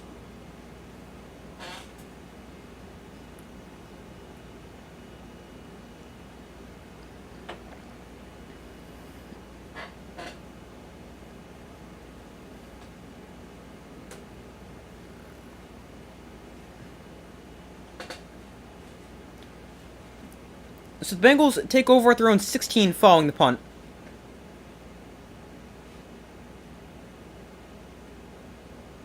Imagine if Tua had Tyreek and Kelsey like Mahomes did. That offense would be insane.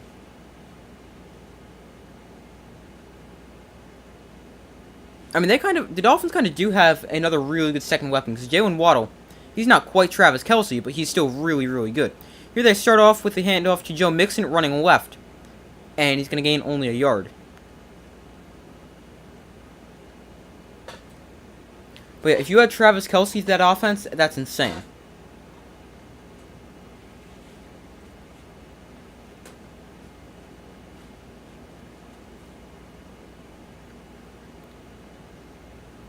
Jake Browning completed over... And they took that away really quickly. But he's got the second best first half completion percentage for the Bengals since 2020, which really is only 3 years. So it doesn't really seem that impressive. 2nd and 9, Browning throws quickly. That is another completion. His 18th of the day. He's now 18 of 20. And a pickup of 8 yards there on the completion to Tanner Hudson. His 3rd catch of this game.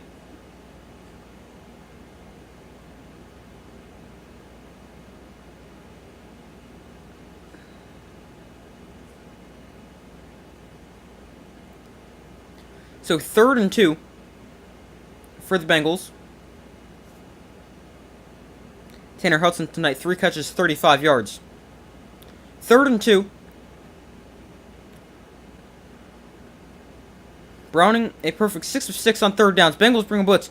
Browning launches one downfield. That is caught by Jamar Chase. Chase on the run down the sideline. Jamar Chase is going to take this all the way for a Bengals touchdown.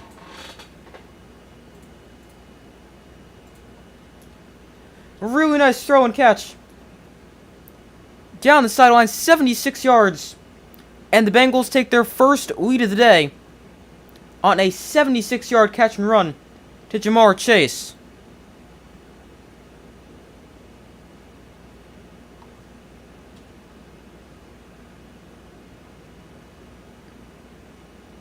That's a really nice throw. Slightly underthrown, but really nice throw and catch. From Browning to Chase. And McPherson nails the extra point. 21-14. Bengals lead. And they've gotten off to a great start here in this second half. Jake Browning, he's played a really good game.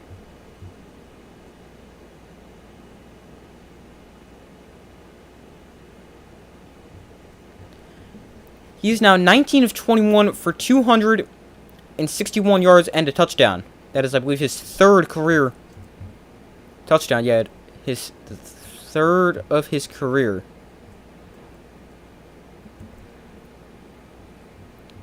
Chasing up to 7 catches for 104 yards and a touchdown. But the Bengals, they've gotten up to a great start here in this second half with a 3-play, 84-yard touchdown drive and forcing a 3-and-out for the Jaguars. So let's see if they can keep that up as the second half continues. It's also the first lead of the day for the Bengals. Another one. Yeah, that's now 3 touchdown drives in a row. Well, when you exclude the end of the half drive. But that's 3 in a row for the Bengals.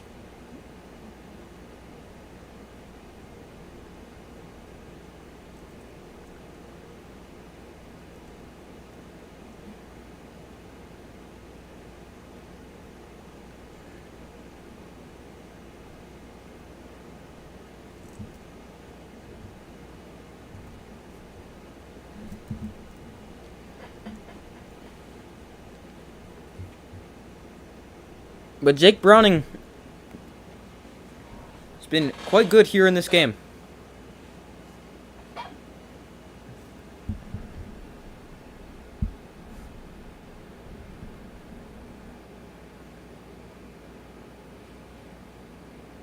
Chiefs might lose to the Bills next Monday. That's Monday? I thought that was Sunday. But I'll check in a second. They fall to 8. Then they fall to 8-5. Yeah, that's true. The Chiefs, they haven't really been as great. Neither have the Bills.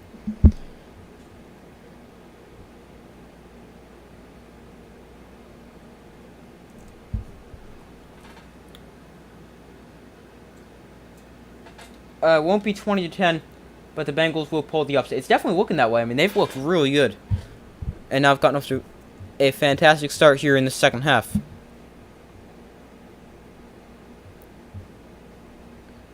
But the Chiefs and Bills play...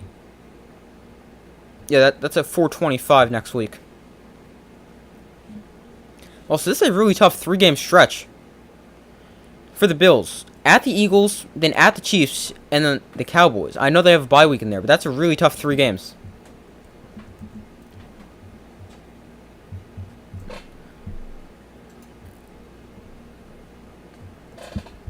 But McPherson sends it away here. The Jaguars get the football back. And here is the kick going to be returned from about a yard deep in the end zone. And excellent coverage on the kick by the Bengals. Stops them at the 15. And all the momentum appears to be in the Bengals' favor at the moment. Parker Washington able to just get that out to the 15, the rookie from Penn State.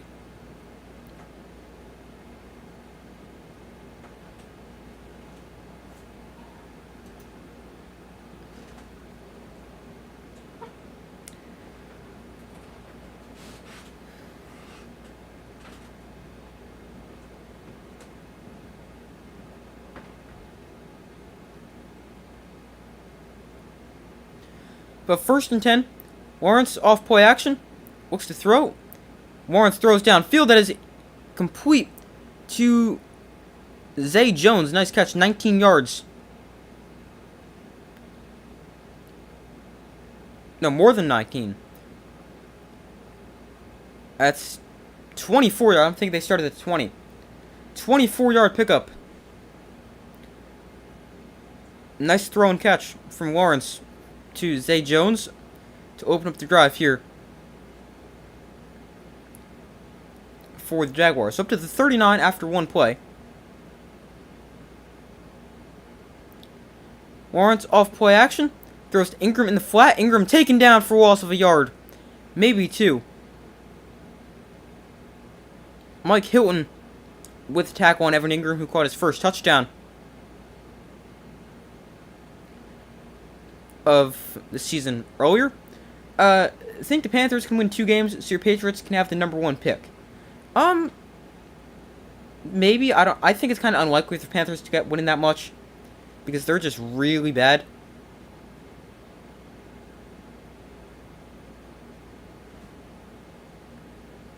But I mean, it's possible, but I think it's kind of unlikely. 2nd and 12, Lawrence steps up in the pocket, goes deep down the field, incomplete. Calvin Ridley, the intended target.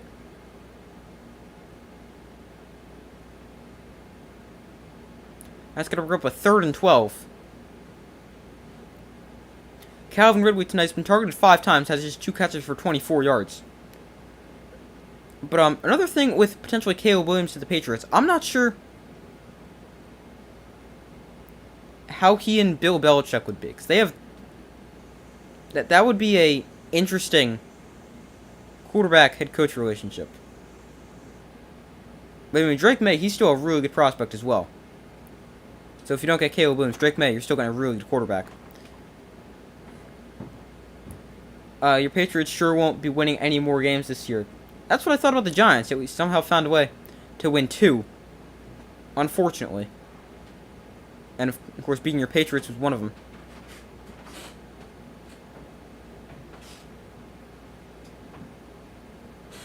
G.W. Uzier jumps off sides, and that gives the Jaguars a free 5 yards to make this 3rd down a little bit easier from a 3rd and 12 to a 3rd and 7.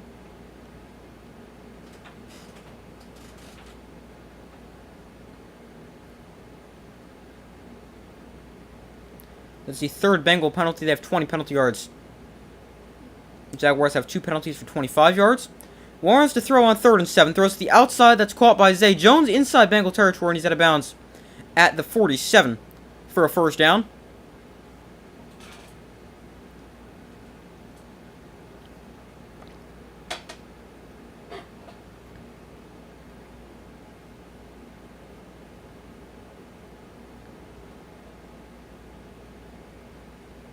Belichick won't be with the Patriots next season. I hope Kraft fires him.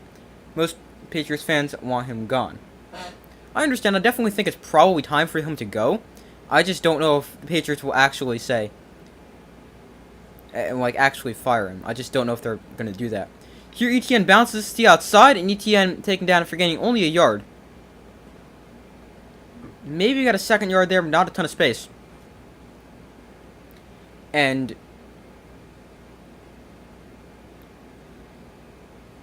Etienne has been pretty quiet so far. Just 36 total yards and a touchdown, 24 on the ground, 12 through the air. He goes to the Chargers, in your opinion? I agree. If he's out of New England, I think he's going to LA, and he's going to continue coaching. Here's a 3rd and 7. 2nd and 7. Etienne running to the left side, gains 5. On a little shovel option, just like they scored the touchdown on. He's trash as a head coach without Brady. Well, I mean, any team or coach is going to be a lot worse without the greatest quarterback of all time. And it also doesn't really help that instead of just having a solid quarterback at the moment, which I think if they had a solid quarterback, Patriots could be pretty good. But Mac Jones or Bailey Zappi, whoever the quarterback is just bad. 3rd and 1, they toss this to Dearness Johnson, and Johnson is going to fight through contact and pick up a 1st down.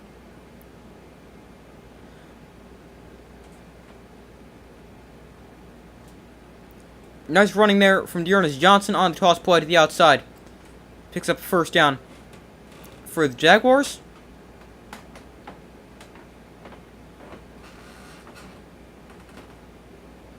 His draft picks seem weird. He has full say in them. Yeah, that's true.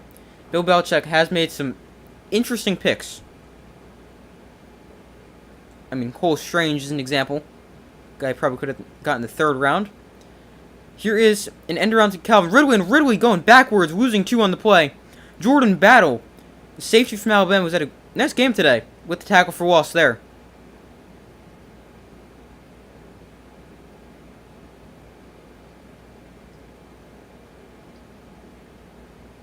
Loss of 3 on the play to bring up a 2nd and 13.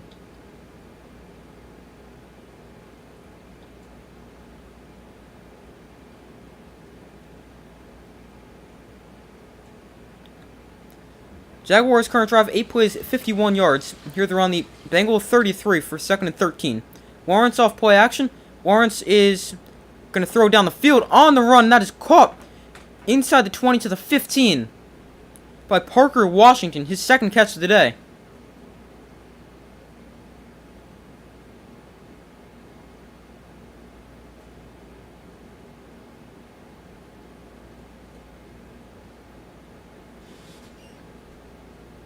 Nice throw by Trevor Lawrence on the run. I thought he was going to end up tucking that and running, which looked like that was what he was going to do, but then throws a nice pass to Washington.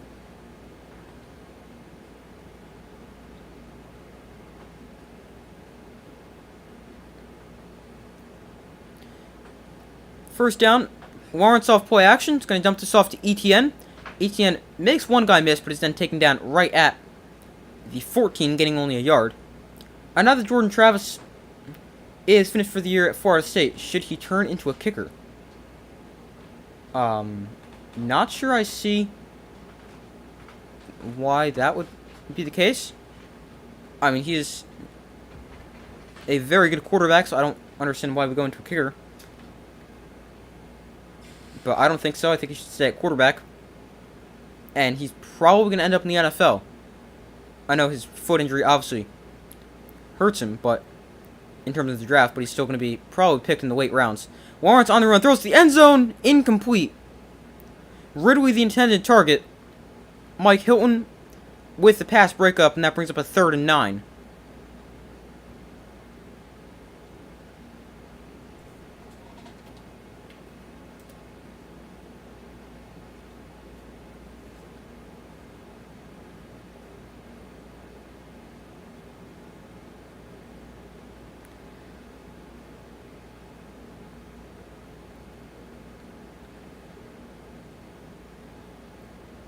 Jaguars on 3rd down started 1 of 5.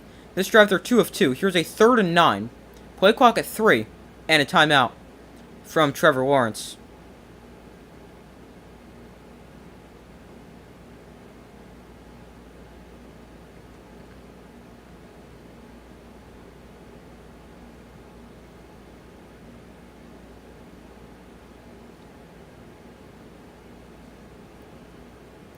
But here is a 3rd and 9 for the Bengals.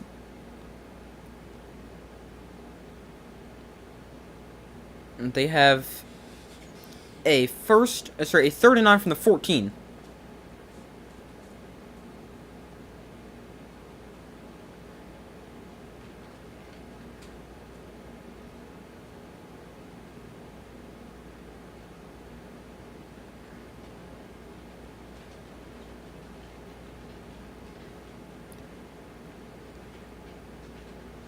Trevor Lawrence on 3rd down today, 1 of 3, 16 yards and just 1 first down. Washington in motion. Lawrence looks to throw. Lawrence with time. Gonna float one into the back of the end zone. Incomplete. No, was that caught? That's caught for a touchdown by Parker Washington. Off the deflection. I thought that was broken up and incomplete. But Washington somehow catches that in the back of the end zone for a 14-yard touchdown catch. How in the world did he catch that? Let's see this one again.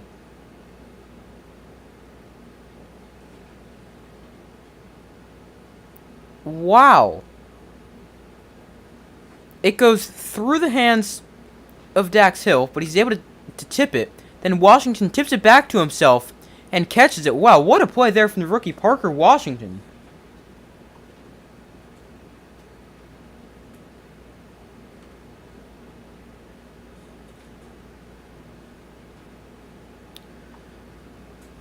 Now, there is a question. Did he have full control of the ball before he went out of bounds? Let's see.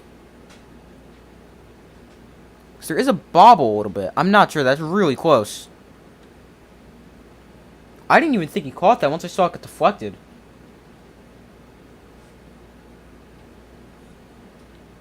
This is really close. He's like down in bounds, but the ball moves more, I think. I'm not sure if there's enough to overturn this. Hey, ruling on the field stands, and McManus for the extra point. It is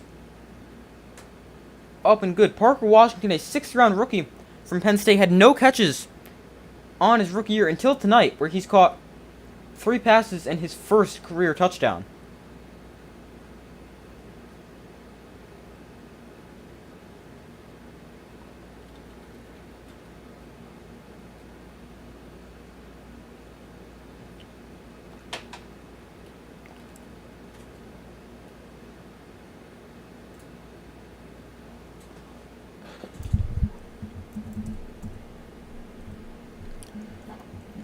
I mean, that was really close there, but it is ruled a touchdown. I do think that is the correct.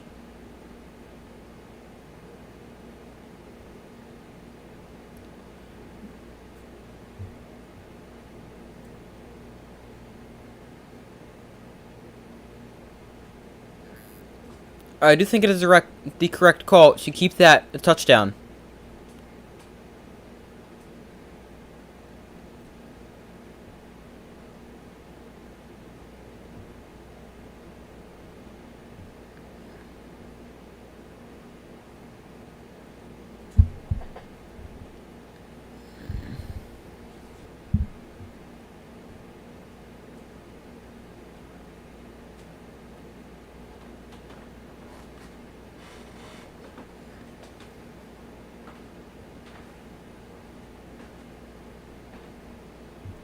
Hold on 1 second.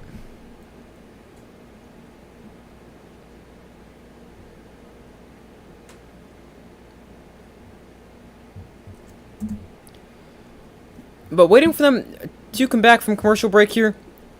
The Bengals are going to get the football back after the Jaguars, with a nice 12-play, 84-yard drive, they've taken 6:24 off the clock to tie the game up at 21. And they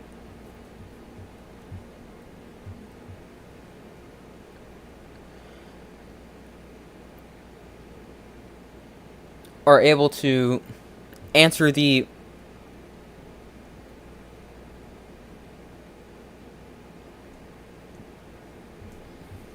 touchdown. We saw the Bengals put together on their most recent drive, which was a long touchdown to Jamar Chase.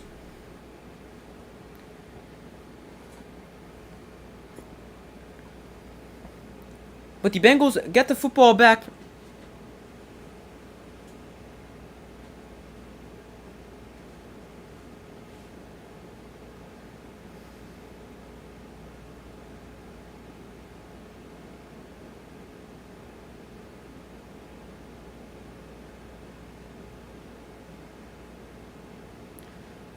So the kick is away, and Williams will let it go sailing through the end zone for a touchback.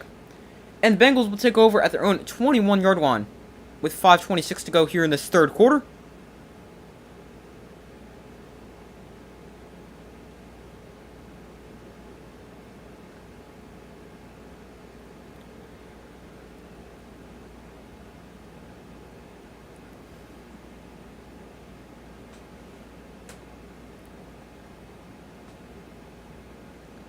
You like Jalen Hurts. He's a really good quarterback. I don't like him because he's on the Eagles, but he's a very good quarterback. First and 10. Here's a backwards pass to Tyler Boyd. Boyd now throws a pick. Tyler Boyd throws a pick on the trick play to Josh Allen.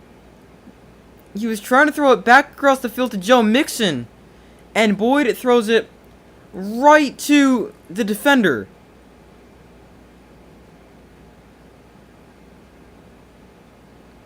First and goal for the Jaguars at the 8. Wow.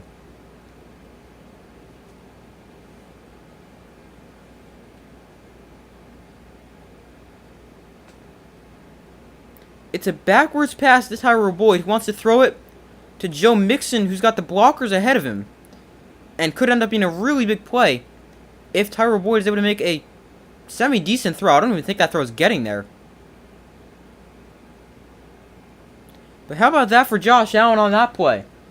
He gets hit on a quarterback and then ends up with a pick and sets the Jaguars up with a 9. Here's the gift to ETN up the middle for a pickup of 2.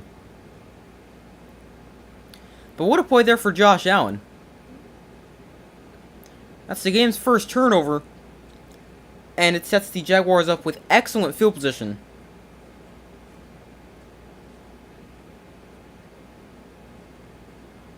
Stupid play call by them. Yeah, I could agree with that, especially with how it's not like you're trying to find ways to just throw the football.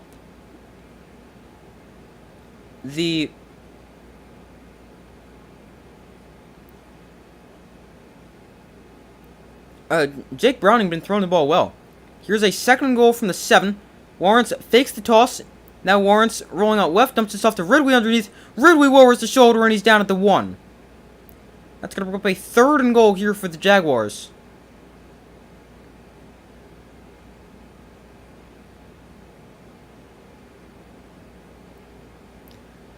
You like Christian McCaffrey? Yeah, me too. He's a really, really good player for the 49ers. Sorry, just saw your comment. Who do you like for MVP? I don't know. I just completely skipped over that accidentally. I didn't see it till just now. Dak Prescott or Tyreek Hill at this very moment? How about you? Third and goal. They give to ETN up the middle, and I think he's short. The spot's going to come in inside the 1-yard line. DJ Reader, the big nose tackle for the Bengals, keeps ETN out of the end zone. And fourth and goal, let's see, will the Jaguars go for this? I say why not? You have less than a yard.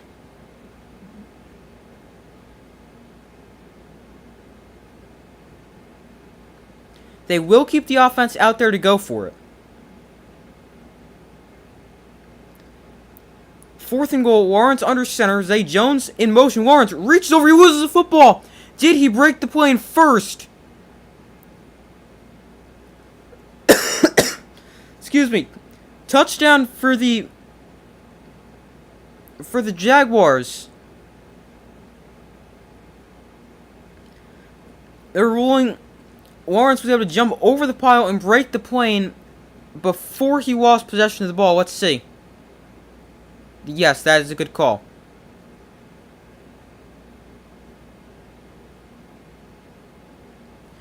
Clearly in there for a touchdown. Although I don't like how once you break the plane, the play becomes dead like that. But, I mean, that is the rules. 28-21, the Jaguars retake the lead in a game that is turning out to be a shootout.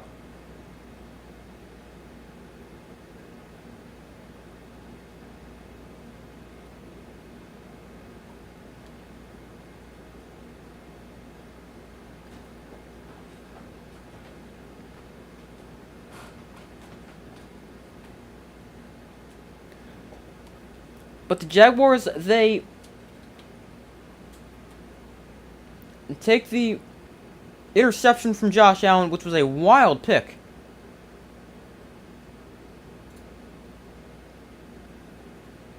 And end up with a touchdown on a fourth and goal quarterback sneak from Trevor Lawrence.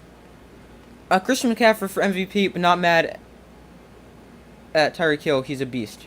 McCaffrey also another guy for MVP. He'd be my third right now. Right now, if I had to rank a top 3, Dak Prescott, Tyreek Hill, Christian McCaffrey. McCaffrey's been insane. He's got over 1,000 rushing yards. And then another whole bunch of yards as a receiver. Scored a touchdown in every game but one, which happened to be a blowout win for the 49ers. He's also another MVP candidate. Should they ban the tush push? I say no. Because it's not like it's... Well, I understand why you want to ban it. Or not necessarily you, but just people in general. But I say no. One team has mastered it, and other teams are failing to adapt to it or stop it. But I say no, don't ban it. What do you guys think?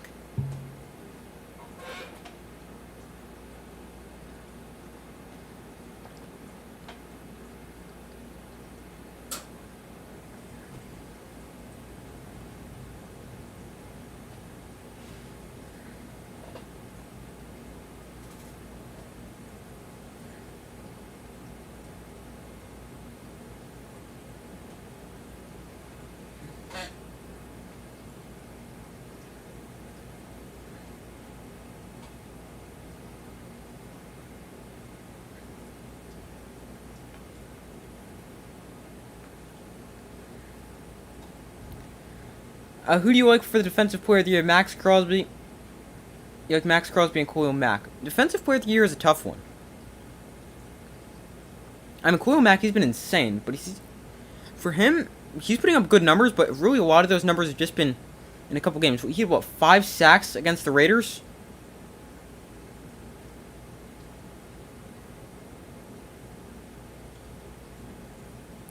But, defensive player of the year, I'm trying to think. I don't really know. That's a tough one.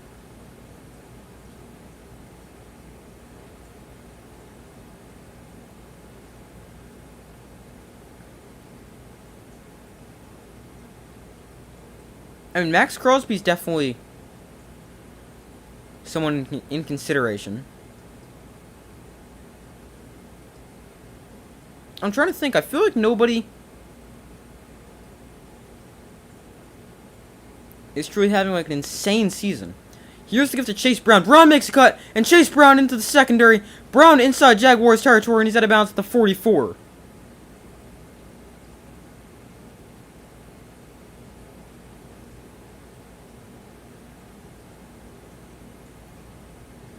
A 32-yard pickup for Chase Brown, his longest run in the NFL. And a nice pickup there for the Bengals on first down. As a Giants fan for Defensive Player of the Year, I know Dexter Lawrence is insane, but the Giants just are way too bad to have anyone win Defensive Player of the Year on their team. First and 10 from the 44. They give to Brown again up the middle and pick up 3. Not as much space to run on that play. Seems like an unstoppable play, almost an unfair advantage for the offense. Rules always skew towards the offense. Yeah, I would agree rules tend to favor the offense. I mean, as it is, the corner can't touch somebody. They can't...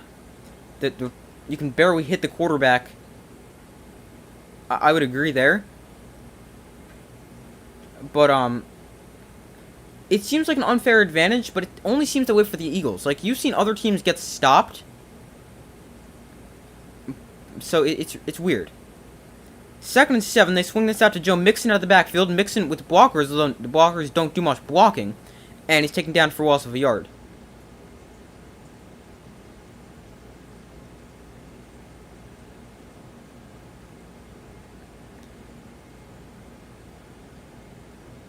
But I think the problem with potentially banning the tush push is, where do you draw the line? Like, where can you say, okay, yeah, this is allowed. Like, if a running back runs for 5 yards and the offensive line comes to push him for another 5 yards, that's like the same idea. That's why the tush push is allowed at the moment. But, like, is that still allowed if you ban the tush push? Browning tries to set up a screen, ends up just throwing it at the feet of Travion Williams. There's going to be a flag. Williams was on the ground. Are they going to call like an interference on this?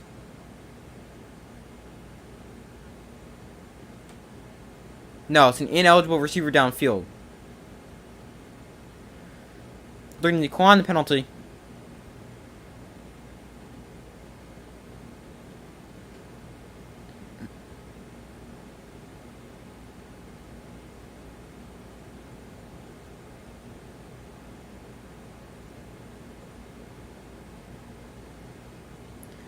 So the Bengals send on the punt unit for, I believe it's their first punt of the day. And on 4th and 8, Brad Robbins, yeah, definitely their first punt of the day. I don't recall seeing him before in this game. 4th and 8, Robbins punts it away. It is fair caught. Oh, he's muffed! He is able to get it back. Parker Washington, who caught the touchdown, the Jaguars' third touchdown, he muffs the punt, but he is able to get it back.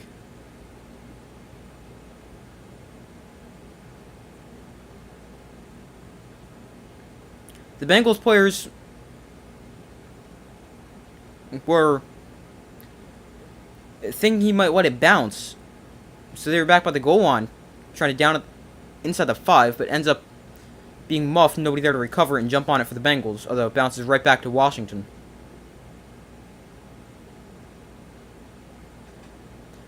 But the Jaguars are backed up deep inside their own territory at the 8-yard line. They will begin this with a run for Dearness Johnson, who's stuffed right at the line of scrimmage, nowhere to go. Miles Murphy, one of the guys in on the stop there, the rookie from Clemson, a late first-round pick.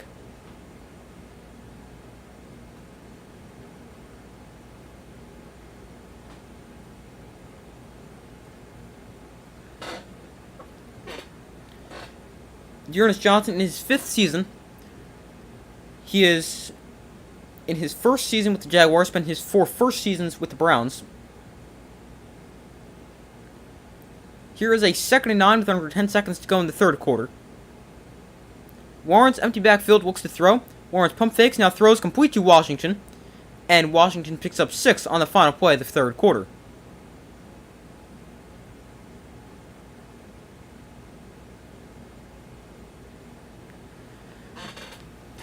So we head to the fourth quarter. The Jaguars lead this one 28-21. And have the football for a 3rd and 4 upcoming.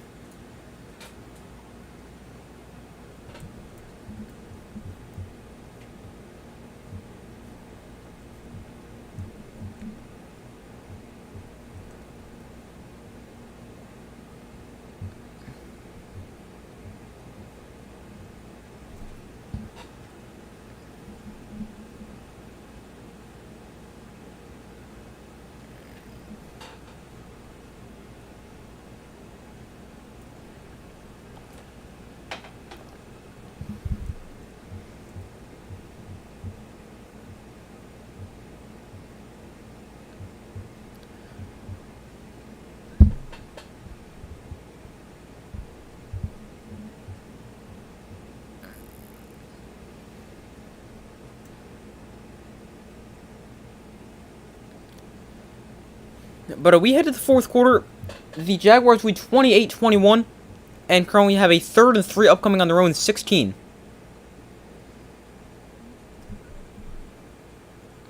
Jake Browning's been really good for the Bengals.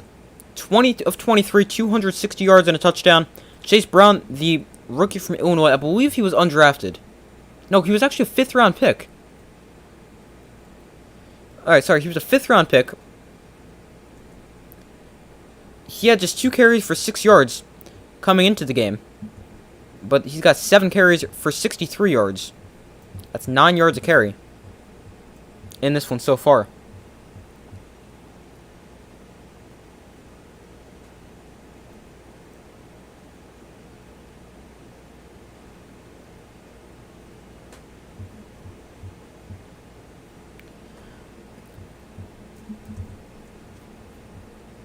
But waiting for them to come back from commercial here as we enter quarter number 4.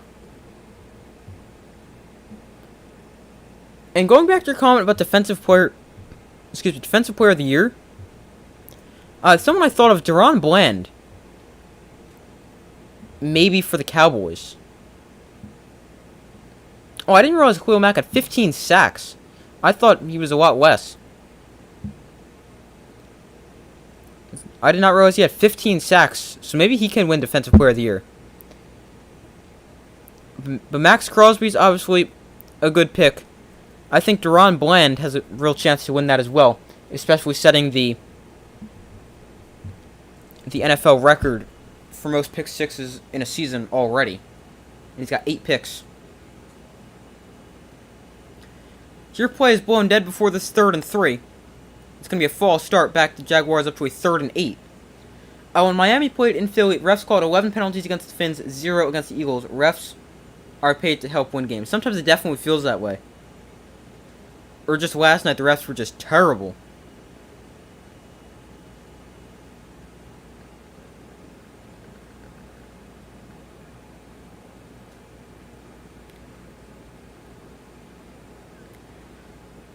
Here is a 3rd and 8.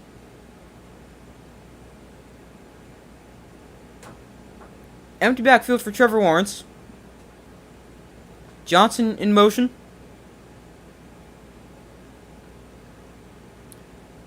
Lawrence looks to throw, and now we got play blown dead again.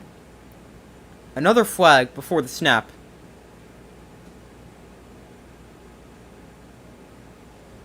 This is a delay a game.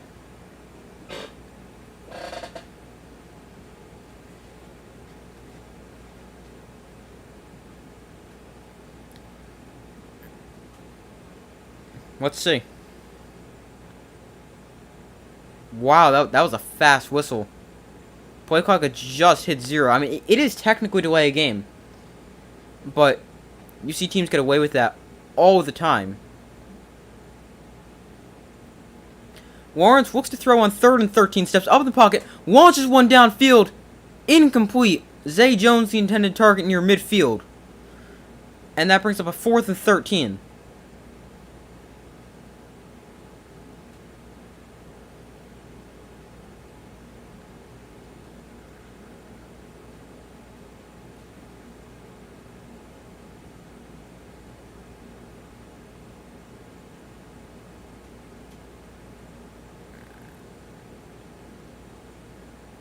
Zay Jones frustrated he couldn't catch that one.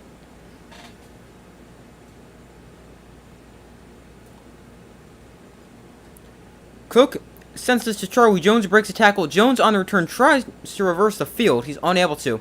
But the Bengals will still have excellent field position as they start at the Jaguar 48-yard line with 14:43 to go in the 4th quarter. A very short kick from Logan Cook there.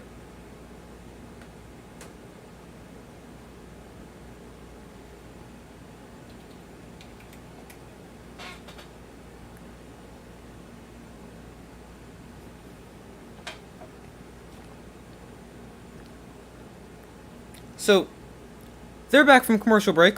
The Bengals drives in the second half. 3 plays, 84 yards, touchdown. 1 play, pick. And 4 plays, 33 yards, resulting in a punt. This is the best starting field position of the game for the Bengals, which is the Jaguar 48. Browning hands off to Mixon. And Mixon is stopped after gaining only a yard. Maybe got a 2nd yard. But hardly any space to run. Joe Mixon tonight, 35 rushing yards, 36 receiving yards. And 2 total touchdowns, both on the ground. That's 71 total yards. Oh, what number do I have in my Giants jersey? I also don't have a Giants jersey that currently fits me. I had one when I was younger, which was an Eli Manning jersey, but I don't fit in that anymore, because that was when I was, like, in 2nd grade. Here's a 2nd and 8. Browning pressured. Browning backpedaling. Throwing it away and almost throwing a pick. A flag comes in. A defensive lineman made a diving effort at it.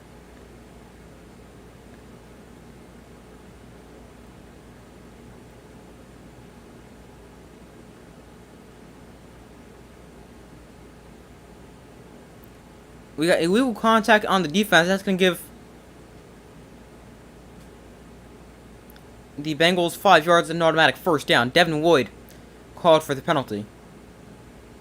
Asked for one for Christmas. Maybe. I agree with you, Ron Bland is a good pick. Yeah, he's been insane with the amount of picks, I think. I mean, he's already at 8, and the amount he could potentially get even further. I know he had played a terrible game against the Seahawks, but he could potentially be a Defensive Player of the Year.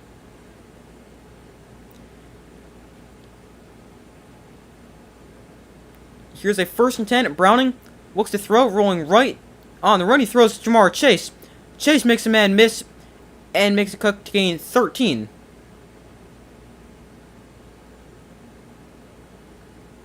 And a Bengal 1st down.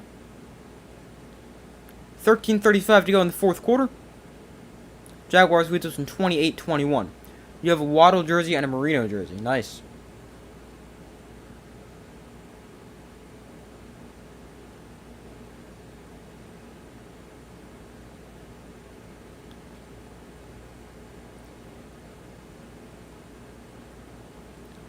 Here is a 1st and 10. Jamar Chase, 8 catches, 118 yards. 73 of those yards have come after the catch. Browning sets up the screen here to Joe Mixon. Mixon with blockers ahead of him. Mixon with a good run off the screen pass. He gains 10. And another Bengal 1st down.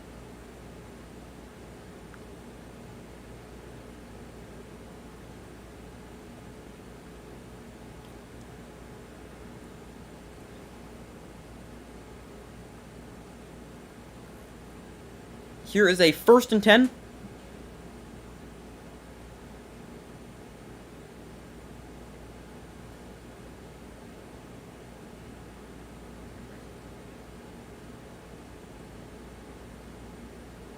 Browning hands off to Chase Brown, and Brown breaks a tackle, but is still going to go down for a loss of 3 on the play.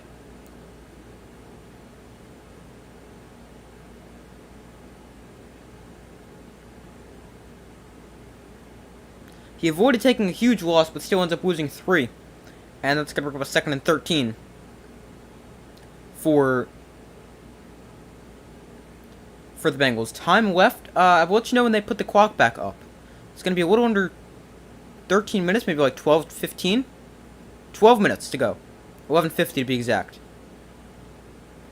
So ball on the 20 for the Bengals. Browning looks to throw. He's got time underneath. That is caught by Tyler Boyd. Boyd with the catch and run. He gains about 10 yards to the 10-yard line. And that'll bring up a 3rd and a lot easier. 3rd and short. 3rd and 2 or 3.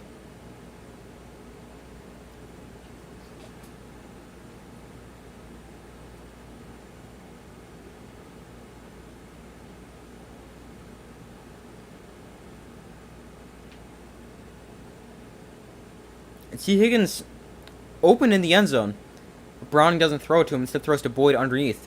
Here is a 3rd and 3.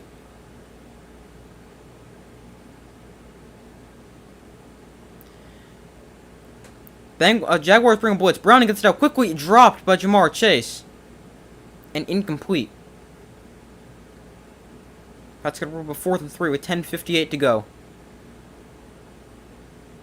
That is the first time Jamar Chase was targeted but did not catch the ball.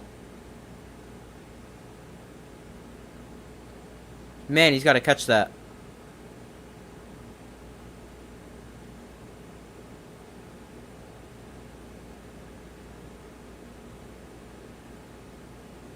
Fourth and 3. Bengals going to keep the offense out there to go for it. From the 10-yard line, kick the field goal. I would agree right here. I'm going to kick this. I know field goal doesn't do a ton, but I would kick this from the Bengals. Browning looks to throw, rolls out to his right, throws, low throw, but caught by Jamar Chase. Chase inside the 5, diving down to the 2-yard line, and the Bengals convert on 4th down. I agree with you. I would have kicked the field goal there. It doesn't do a ton, but it is... A 4-point game is better than a 7-point game.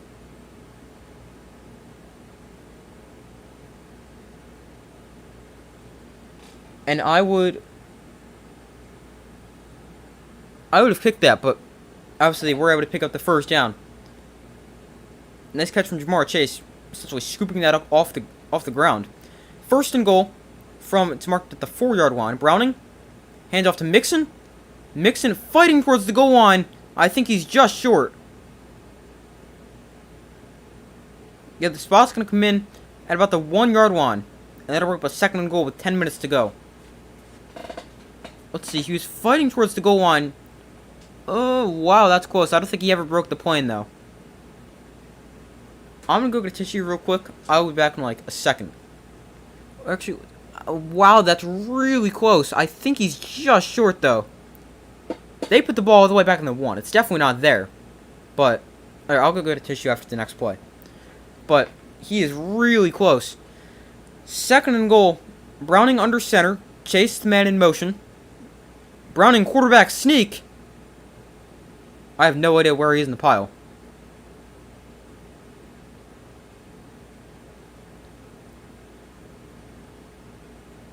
Touchdown! Browning apparently ends up in the end zone.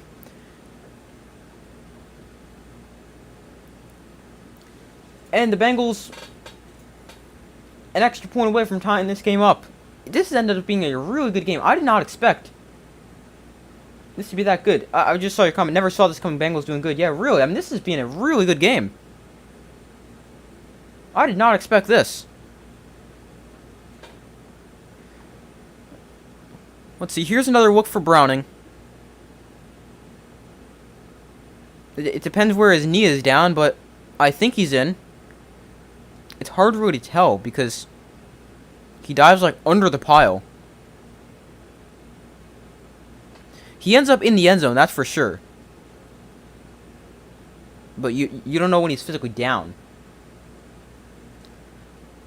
Touchdown is waiting to be confirmed.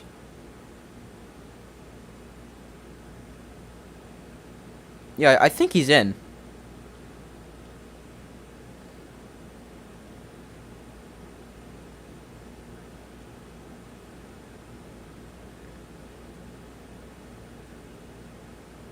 Ruling of the touchdown is confirmed, and they just have to change the clock. So the touchdown stands a 1-yard touchdown rush from Jake Browning, his 2nd touchdown of the day, 1 passing, 1 rushing. And McPherson to knot it up at 28. His kick is up and good, and we are tied once again. We've now been tied at every score. 7, 14, 21, and 28.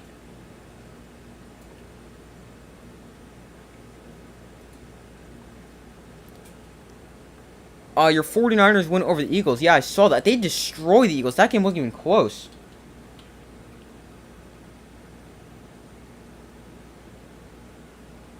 Alright, I'm going to go get tissue real quick. Be back in like a second.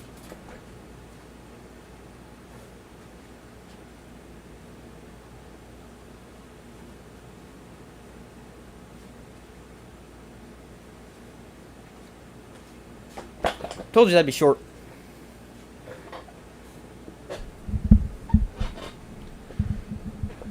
But waiting for them to come back from commercial here. It is now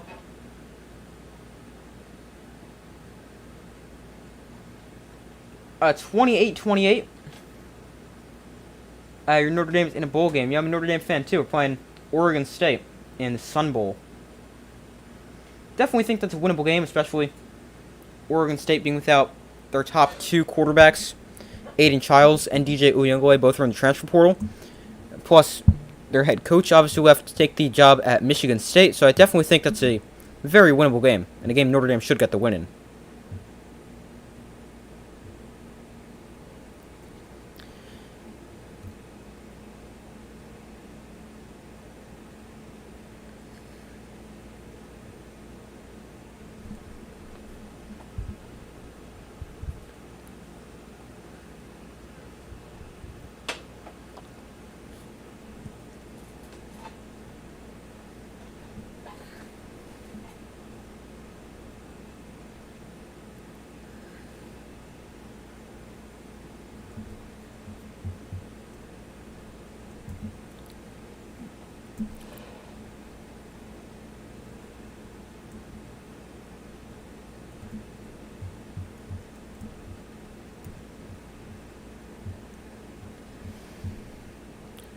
Alright, but waiting for them to come back from commercial here.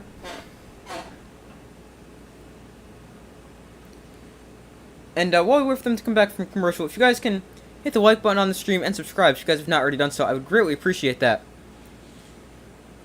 Just make sure to hit that like button and subscribe to the channel. We're trying to hit 1,000 subscribers by the end of the year. Yeah, all tied up at 28. I mean, really surprising. I didn't see this coming. I thought this game would be a little bit lower scoring.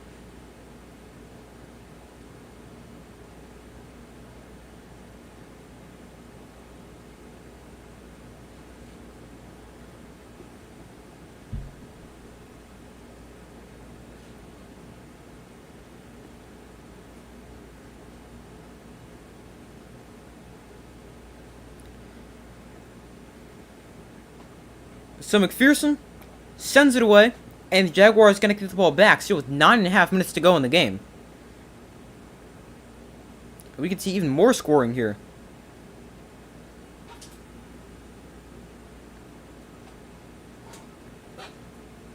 The Jaguars will move to the number 1 seed with a win. Tonight they will have the tiebreaker over the Dolphins and Ravens. If not, they will have the 3 seed as they have the tiebreaker over the Chiefs, with them having similar records at 8-4, or actually the same record at 8-4. Oh wait, no, the Chiefs would have that, as they have the head-to-head win. Never mind. Lawrence looks to throw, zips one downfield. That is caught by Evan Ingram, who is taken down by Turner after picking up about 20.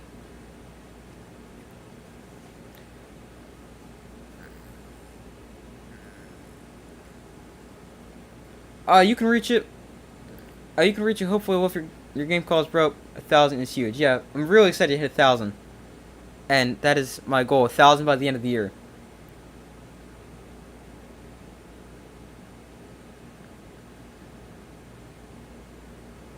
Here's the gift to Dearness Johnson. He is stuffed at the line of scrimmage, nowhere to go. Sam Hubbard in on the stop. B.J. Hill there as well.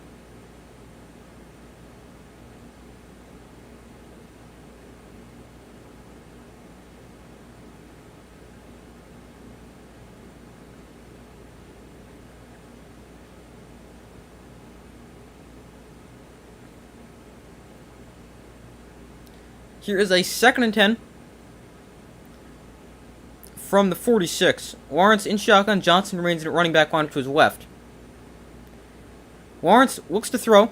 He's got time. Now he's going to step up in the pocket, and he's going to gain only about 2 yards on the scramble. There is a flag that comes in on the play. Let's see what this is going to be.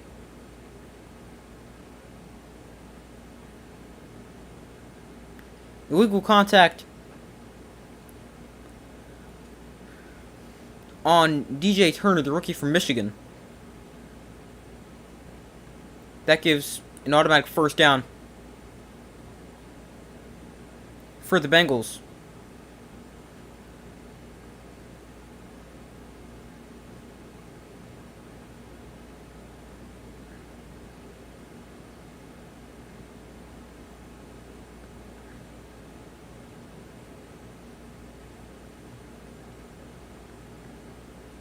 I really hate the illegal contact penalty, but I mean, by rule, that is technically a penalty. He initiated contact beyond 5 yards. Lawrence throws over the middle. That is caught by Zay Jones inside Bengal territory, and Jones forced to bounce at the 23-yard line with 7:40 to go.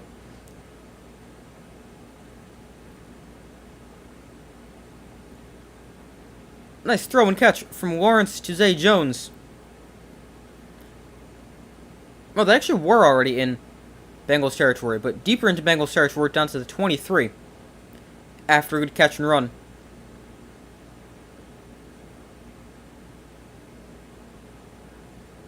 Zay Jones tonight, 4 catches, 71 yards.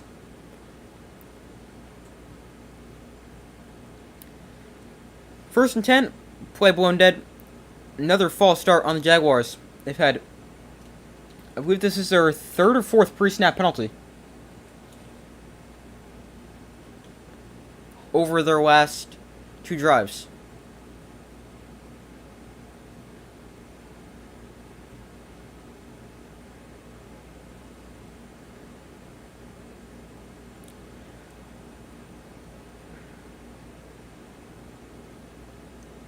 Leading pass catchers tonight for the Jaguars: Parker Washington, Evan Ingram, each with 5 catches for a little over 50 yards. Zay Jones, 4 catches for 72 yards. And a bunch of other guys with under 3 catches for at least, or for 30 yards or less. Subscribe. He calls a good game, very knowledgeable too. Thank you, I appreciate that. I really do. Thank you very much.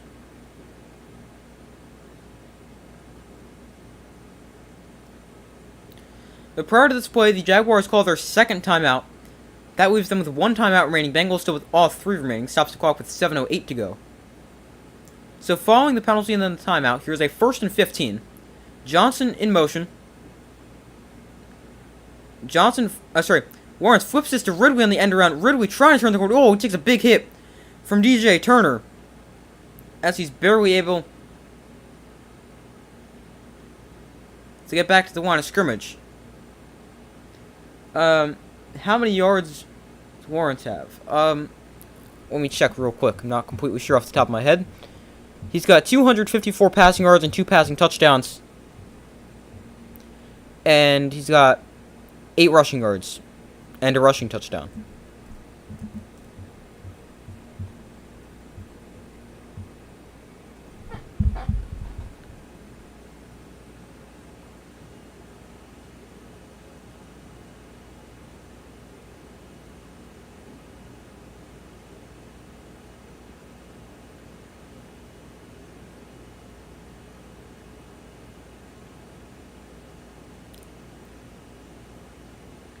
Oh, so the Jaguars, they had to call a timeout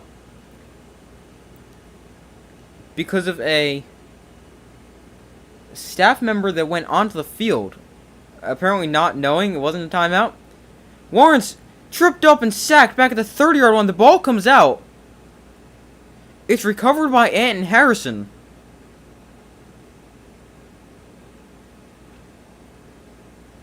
Oh man, Lawrence is hurt.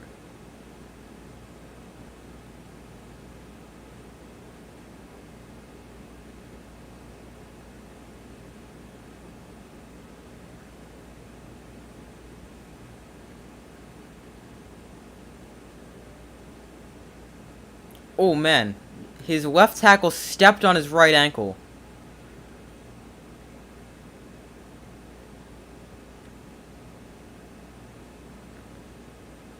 Man, that's painful.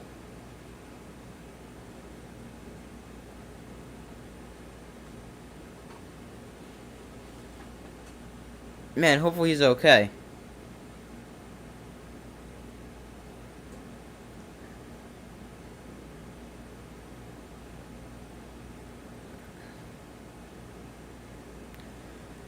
Man, that did not look good. Lawrence tried to get up and walk off the field, but he was unable to do so. Hopefully he's okay.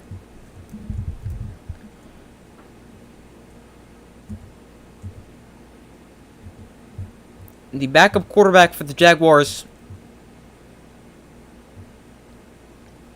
is CJ Beathard.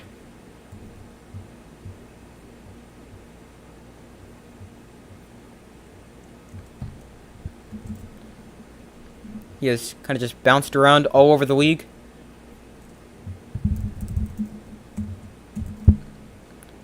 In his career.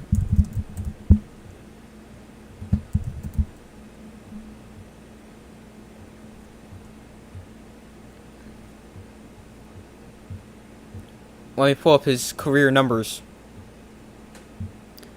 I know he started a lot of games for the 49ers a couple years ago. He's attempted 4 passes, completing 3 of them for 14 yards this year. But CJ Beathard is 30 years old. He was a 3rd-round pick in the 2017 draft from the 49ers. And in his career, he has spent 3 years with the 49ers and 3 years in Jacksonville. He's got a 58.9% completion percentage for 3,551 yards, 18 touchdowns, and 14 picks in his career. And he's also added 229 yards on the ground and 4 rushing touchdowns. He's kind of a journeyman backup. is a good way to describe him. I feel like he's been around a lot longer than just 2017. But obviously, hopefully Trevor Lawrence is okay. That is going to be a devastating injury.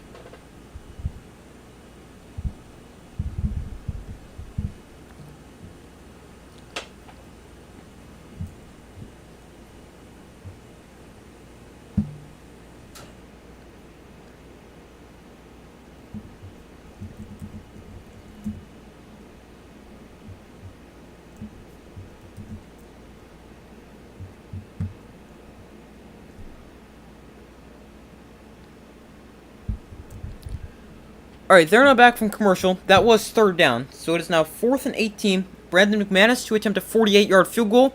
And McManus' kick drifting right. And it is no good. McManus misses the field goal wide right. And the score going to stay tied up at 28. Terrible sequence right there for the Jaguars between Trevor Lawrence going down with injury and then missing the field goal.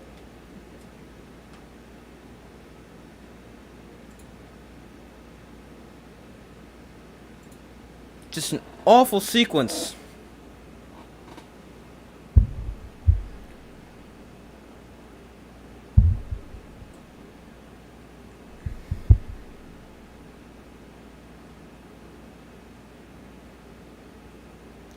First and 10 for the Bengals. Browning throws to the outside. That is caught by Tyler Boyd, who picks up 6 before he's forced out of bounds.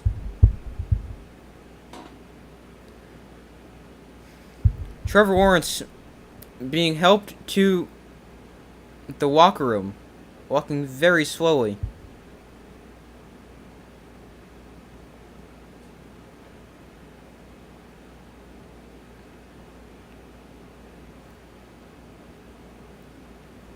Jake Browning tonight's been really good for the Bengals, over 300 yards and 2 touchdowns, 1 passing, 1 rushing.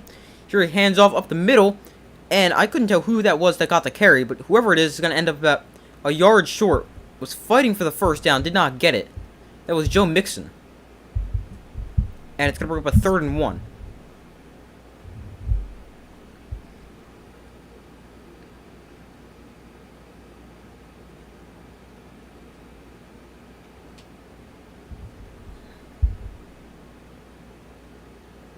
Oh, did he roll his ankle? He got it stepped on. As he's looking to pass, his left tackle stepped on the inside of his right ankle. There's 4:10 to go in the game. Browning off play action. Browning can tuck it and run. He picks up the first down. Browning's still on his feet. Browning turns the corner. Across the 40-yard line. Browning out of bounds at the 32. Nice running there for Browning. I thought he was just going to pick up the first down and slide. Instead, he gets another maybe 15 to 20 yards. On the scramble, a 21-yard carry from Jake Browning. I thought he was going to just get across midfield, pick up the first down, and slide.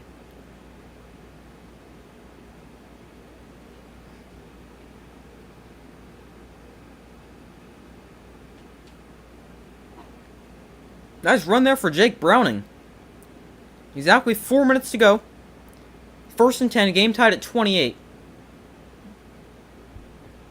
Like that effort big time. Yeah, me too. Nice effort play there for Jake Browning. If flag comes in, it's the play clock at 0. Although before the play clock at 0, we got a false start on Jake Browning. How does a quarterback false start? I saw that what was Jalen Hurts yesterday too.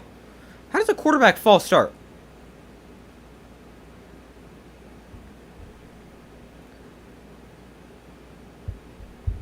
I mean, I guess that's a false start. I mean, quarterbacks just move around so much. It's kind of hard to tell. But it's called for a false start there. 1st and 15. The Bengals' last road win on Monday Night Football was 1990 at the Browns. Here's the handoff to Mixon up the middle. And Mixon runs for a gain of about 4 or 5 yards. He gets the penalty yards back. And will bring up a 2nd and 10.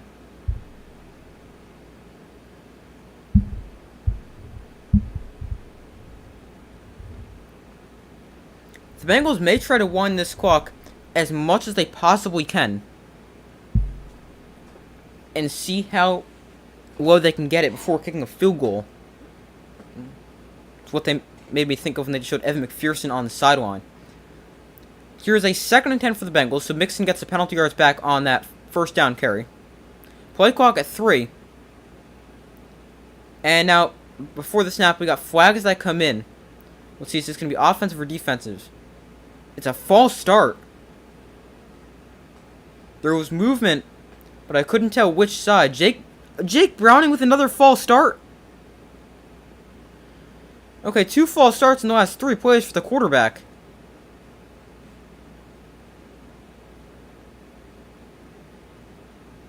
I don't really like that one.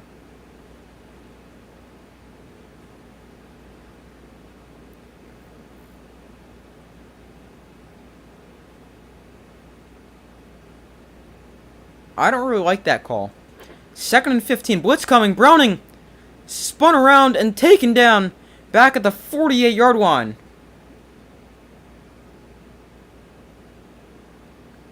Josh Allen having a great game with an interception. Gets a sack there as well, beating Orlando Brown around the left side. He's just on. What does Orlando Brown just forget about him? Orlando Brown doesn't even try to block Josh Allen. Out of field goal range for sure, backed up to the 48. 3rd and 22. You just got to get as much as you can here. Try to get into field goal range. Now Zach Taylor comes flying down the sidelines, call a timeout.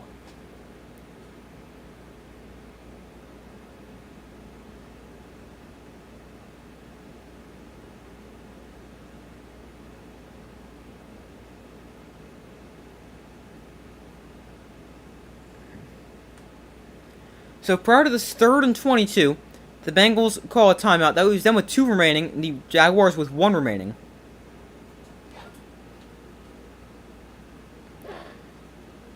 Trevor Lawrence officially listed as questionable with an ankle injury.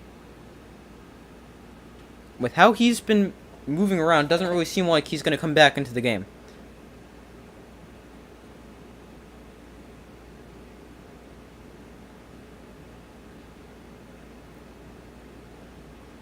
But we've seen a lot of quarterbacks out for the season. Joe Burrow, Kirk Cousins, Daniel Jones. They took that away kind of fast. Where do they need to get for a field goal? Probably at least 8 to 10 yards. To the outside, that is caught by Boyd. He's out of bounds at the 30. The 37, which should be good enough to at least attempt a field goal. It's going to be mid-50s. I mean, McPherson doinked one off the crossbar. That was 57 yards in this direction.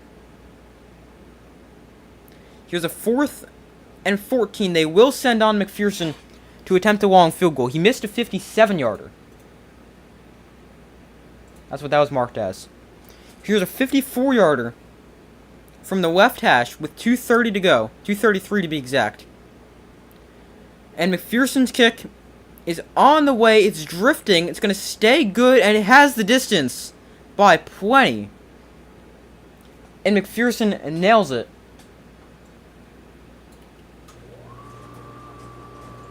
So the field goal is good, 31-28, and it'll likely be C.J. Beathard coming on to try to lead the Jaguars on a game-winning drive, or at least tying it.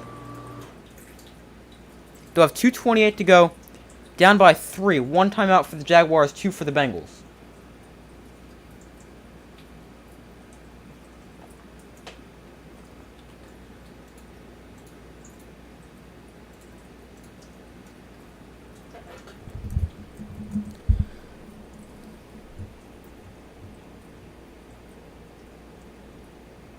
Yeah, plenty of time left.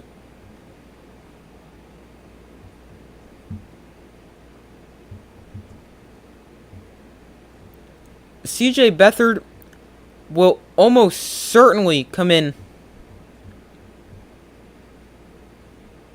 at quarterback.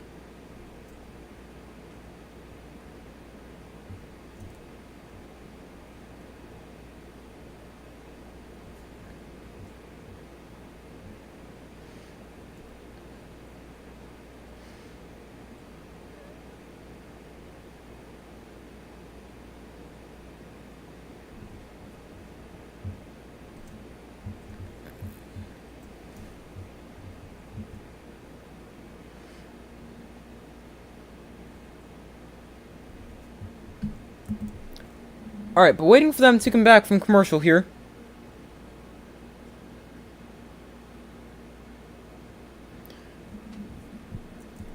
.228 to go.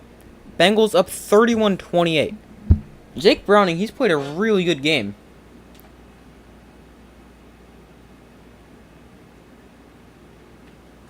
Over 300 passing yards, 2 touchdowns. No turnovers. Just 3 incompletions. Maybe a little bit more than that. 4 incompletions. He's 26 of 30 for 315 yards and a touchdown. Also was a rushing touchdown. And 22 yards on the ground. Can the quarterback save the game? That's the question here for the Jaguars. With almost positive they're going to be without Trevor Lawrence. I mean, if he comes back this fast, that's insane.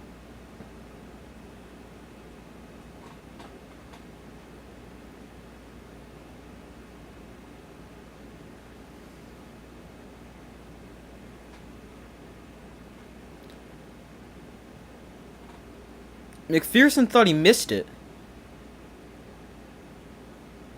as they show his reaction.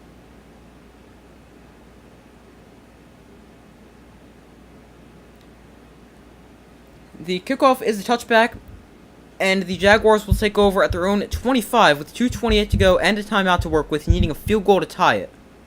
Bengals have 2 timeouts remaining.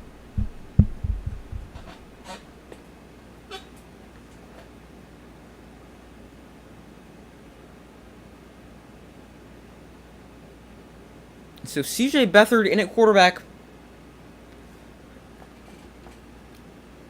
for the Jaguars.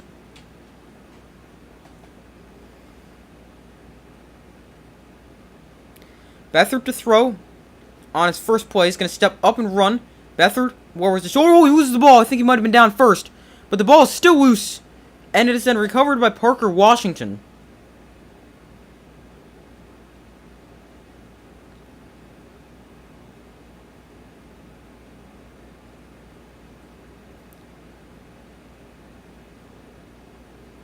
No, that ball was coming free first. So now, because we weren't inside of 2 minutes when it was fumbled, Washington is able to advance that, and he was able to get it to just shy of a first down. So it's going to be second and less than a yard for the Jaguars. Now Beathard comes up holding his left hand after that play.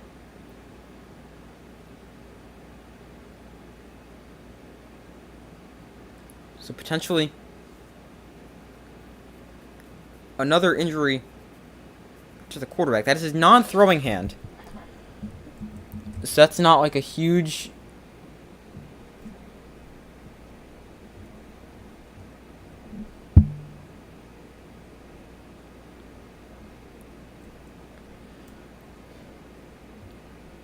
not a huge deal.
Alright, but waiting for them to come back from commercial break at the 2-minute warning.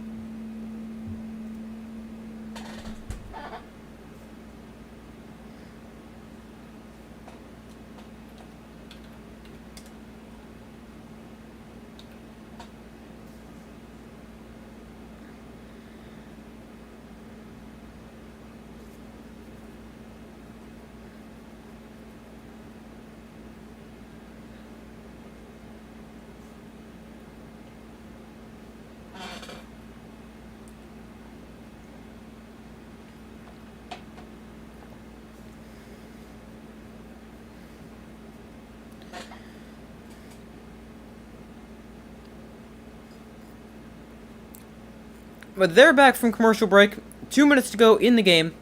It's a second and short here for the Jaguars, trailing by 3, 31-28.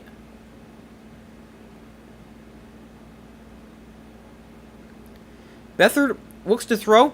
Beathard going to launch one way down the field for Zay Jones. That's incomplete. So that brings up a 3rd and 1.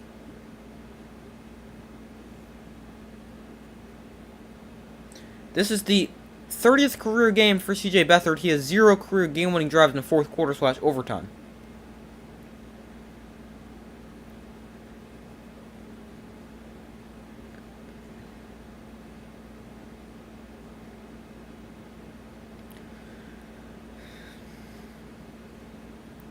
So 3rd and 1 from their own 34. Beathard looks to throw. Throws quickly. That's caught by Evan Ingram. And Ingram's still on his feet. He is wrapped up at the 48. And the Jaguars going to get going quickly.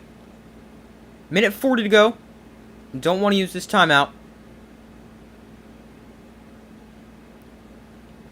Beathard to throw. He's got time. Underneath, that is caught by Ingram again. And Ingram this time gains 6. Again over the middle, so the clock will continue to run. Minute 23 to go.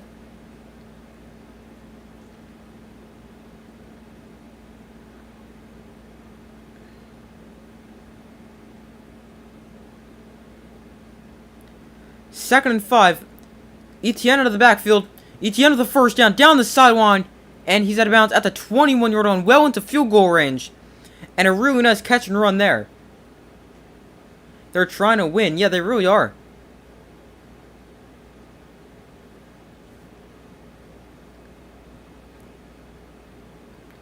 Nice catch and run there for Travis Etienne.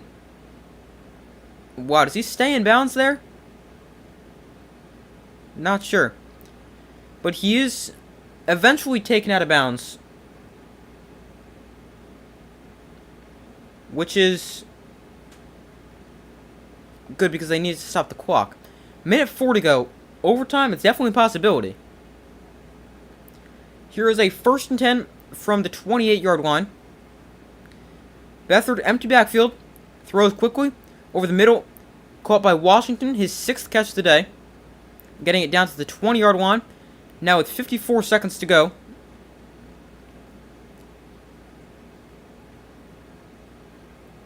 Here is a 2nd and 2, 45 left in the game. Beathard looks to throw. Pump fakes, now steps up in the pocket. Beathard going to chuck it and run. He's taken down right at the line of scrimmage. Probably should have just thrown that away. 3rd and 2, 37 seconds to go. The clock is stopped. We've got an injured player for the Bengals.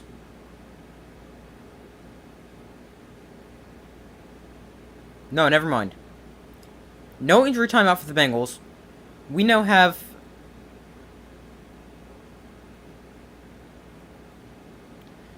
the Jaguars spending their 3rd and final timeout with 37 seconds to go.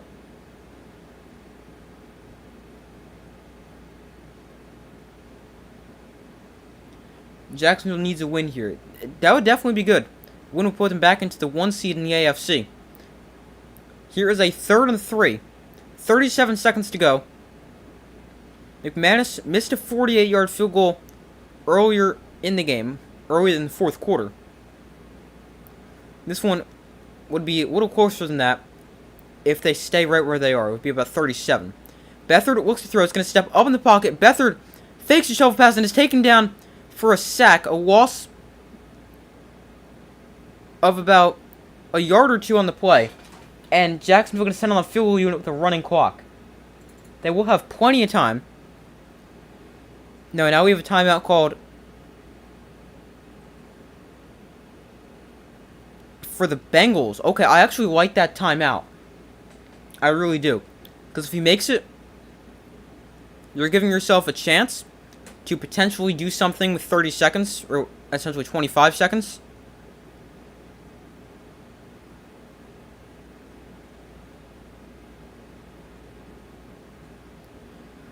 So, I like the timeout there for the Bengals. It gives them a chance to potentially go put together a field goal drive of their own in 20 seconds with 1 timeout. And if he misses, you can just kneel out the clock because the Jaguars have no timeout. So, I like that timeout from Zach Taylor. Here's a 40-yarder from the left hash. He missed a 48-yarder from the left hash, going the same direction. 4th and 4, 30 seconds to go.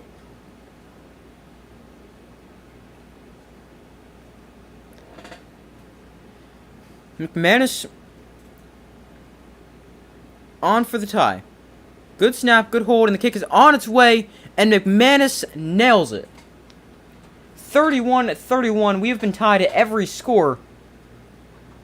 And with 26 seconds to go, the Bengals will get the ball back with about half a minute at end of timeout to work with, see if they can get themselves into field goal range.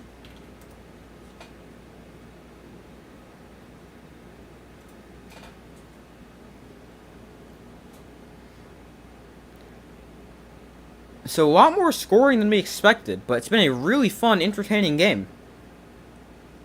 I thought this game would actually be pretty boring.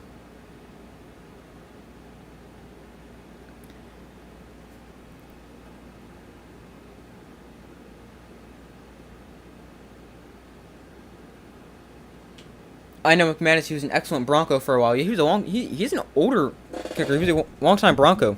Very good kicker. He's 32. So, I thought he was a little bit older, but reliable kicker.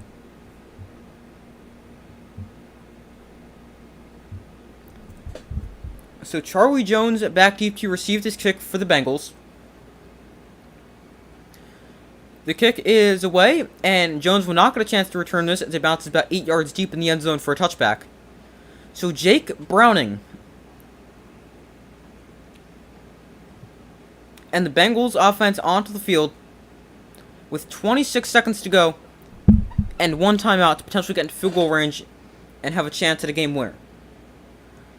Jacksonville needs to win. Yeah, they really do. A win would... I mean, it's not like a must-win game, but a win would definitely help them, especially playoff seeding-wise.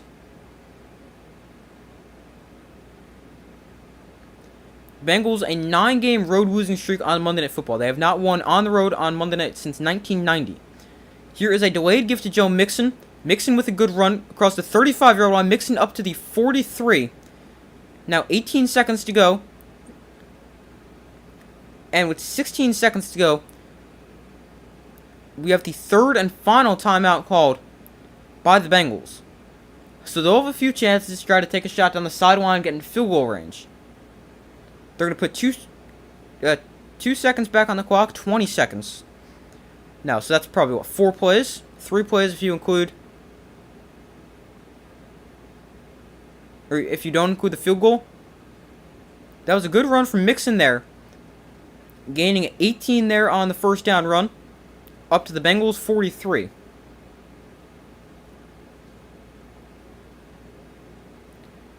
They actually put 4 seconds back on the clock to 20 seconds. 1st and 10, Browning in shotgun. You have to go to the outside with no timeouts.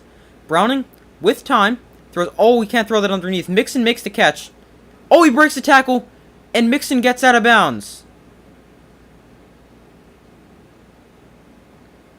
Now, it did take 8 seconds, though, and got like 2 yards, but he was able to get out of bounds.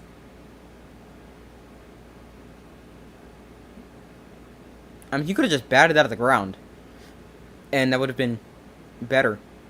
2nd and 7 on their own 46. 12 seconds to go.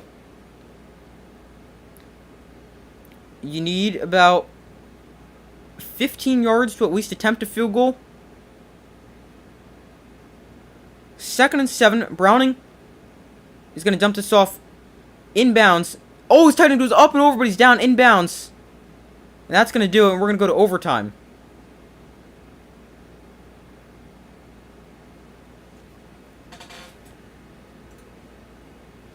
So we are headed to overtime.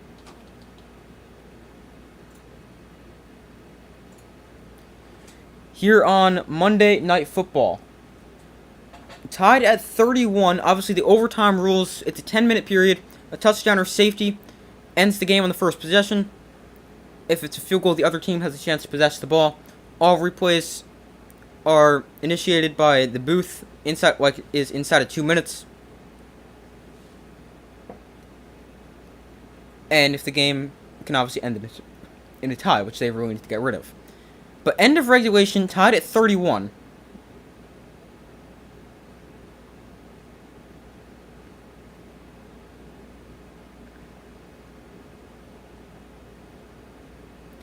So let's see. In overtime,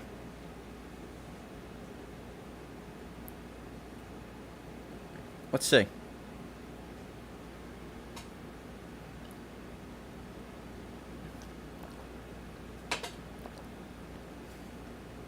Ref's still going with the rules.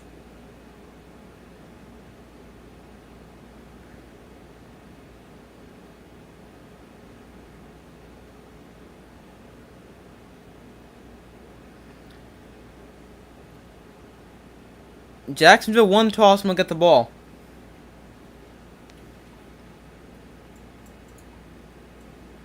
A touchdown will win it for the Jaguars.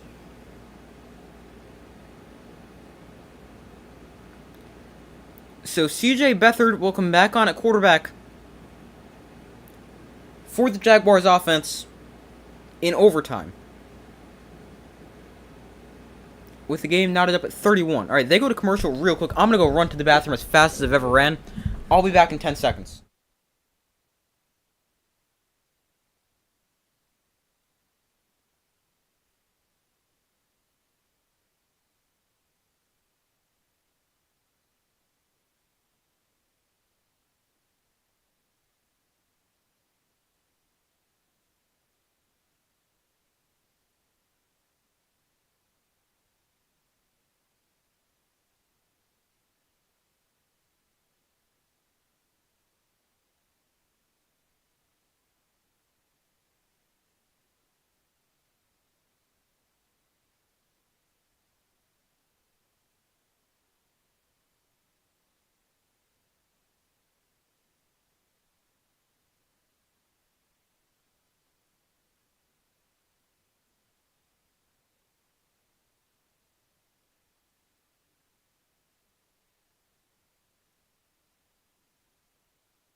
Alright, I'm back. Missed the first play of overtime. Okay, I'll take that. So 2nd and 8 for the Jaguars. Beathard looks to throw. Beathard with time dumps it off to Etienne in the flat. Etienne makes a move and is going to pick up about 2 to 3 yards, getting to the 29-yard line. A reminder: a touchdown will win it for the Jaguars.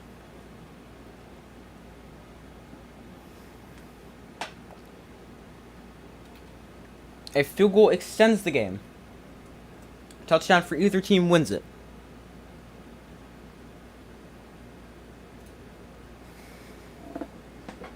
Third and 6 from their own 29. Beathard looks to throw. Beathard in shotgun.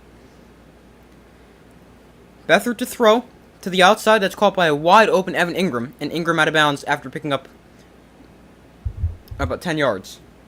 And a first down for the Jaguars.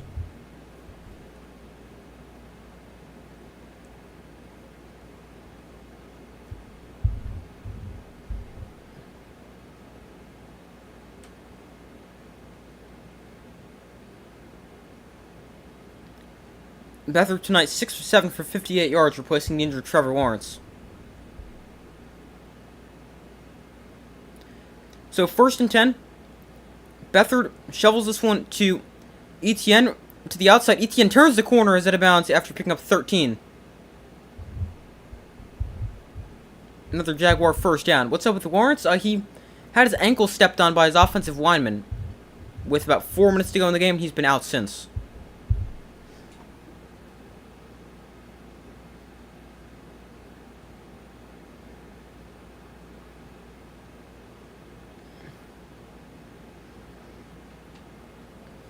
The only thing we've heard about him is he's questionable to return with an ankle injury, which seems kind of unlikely for him to return with this little time left, now in overtime. But 1st and 10, give to Johnson, he's taken down for loss of 4.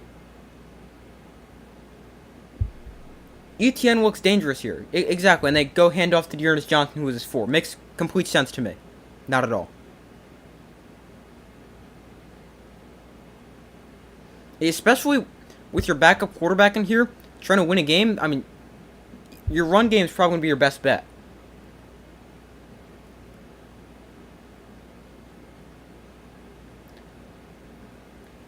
So here is a 2nd and 14 after also 4 on first down from their own 48. Beathard looks to throw.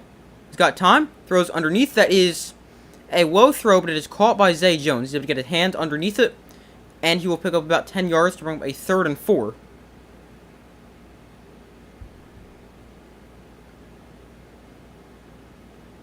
Well, that hits the ground, but he may have possession first. They may want to stop that and take another look at that. I think he has possession first.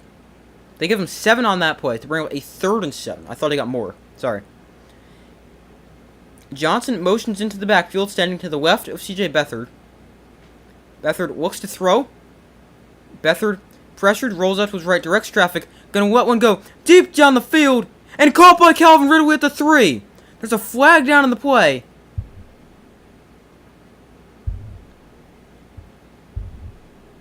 Ridley makes the catch inside the 5, but it's going to come back to a hold.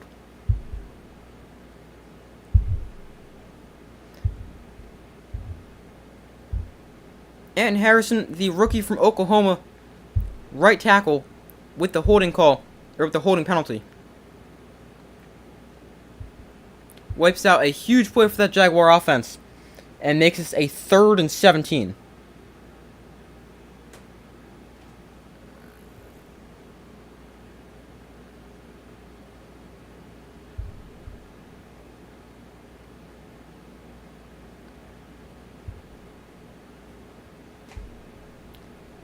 I know, it's always going to be some kind of penalty that wipes off a big play.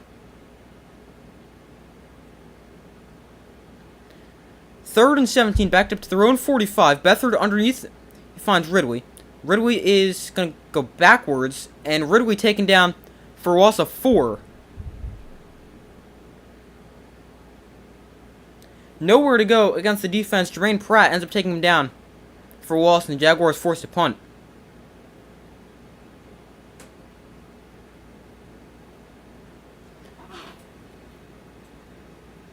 So the Bengals going to get the football.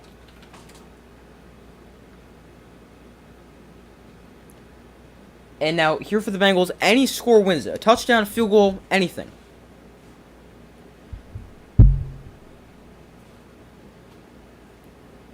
Jones on the punt return from zone 18. Jones jumps over somebody who's on the ground. And he gets up to the 28, so a nice 10-yard return there for Charlie Jones.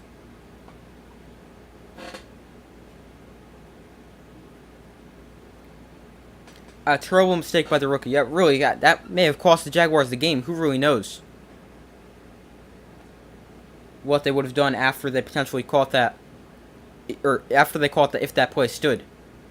But instead, you give the ball back to Jake Browning. He has been very good over 300 passing yards, 2 touchdowns, in a game that's been filled with 5 ties and 3 lead changes. 1st and 10, Browning hands off to Mixon, who's going to bounce this to the outside. Mixon is going to get out of bounds after a gain of a yard or only a yard or 2, so not much space.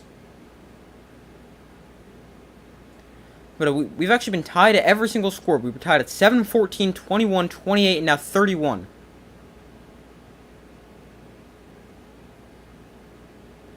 The next score will win.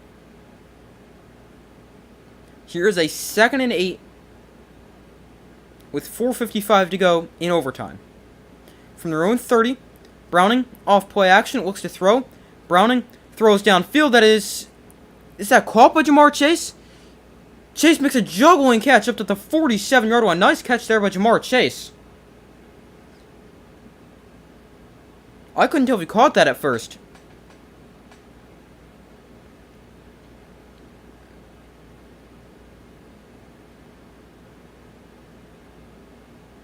Man, that's a really nice catch. Juggling catch made by Jamar Chase. And a nice play for the Bengals.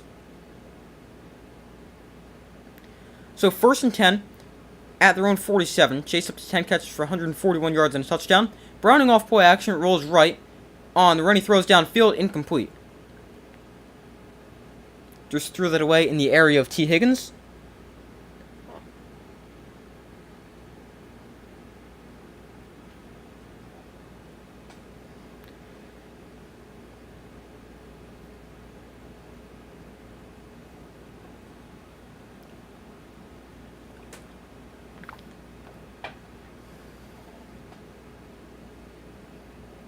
So 2nd and 10, 4:08 to go in overtime. Browning has been very sharp tonight, 29 of 34, 335 yards and 2 total touchdowns, 1 passing, 1 rushing. Here he sets up the screen to Mixon, who makes one man miss, and Mixon only going to get about a yard. If that, not much space on the screen. That's going to bring up a 3rd and 10. Or 3rd and 9, somewhere around there. 3rd and long here for the Bengals.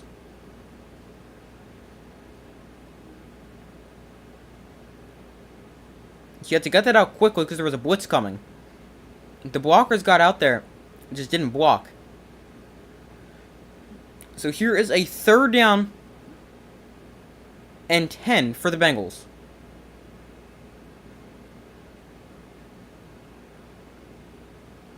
From their own 48, Browning looks to throw. Throws to the outside. That is caught by T. Higgins for a 1st down. Inside Jaguar territory, that is a key 1st down for the Bengals. And a nice catch for T. Higgins, who hasn't been targeted much today. I believe that's just his 3rd catch.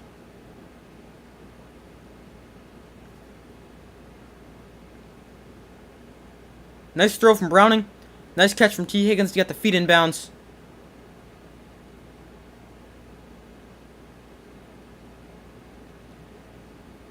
And, yeah, the 1st down moves the chains. 1st and 10, 3:16 to go. From the 43, Browning hands off to Chase Brown, running to the the left side, and Brown out of bounds after a gain of 2. You've got a Bengal backfield that's sometimes filled with Brown and Browning.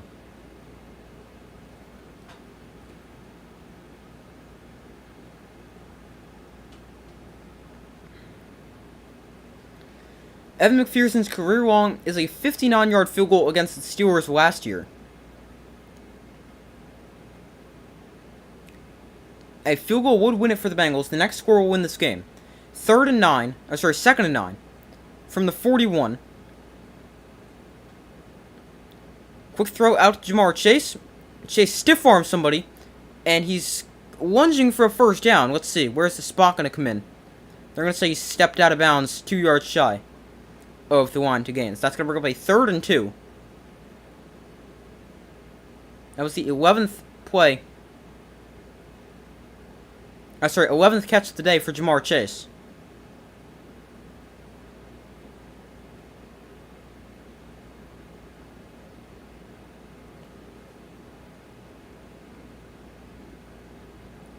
I don't think he stepped out of bounds here. Before where they said he stepped out. to bring up a 3rd and 2. Maybe really close to first down. The Bengals call a timeout. Maybe to give them potentially another opportunity to look at it. You see teams do that in college all the time. If they want the refs to take another look at the play, they'll call a timeout because there's no challenges. In college, all reviews are always initiated by the booth, which is quite frequently. His foot slides, but I don't think he's out of bounds. That's really close, though.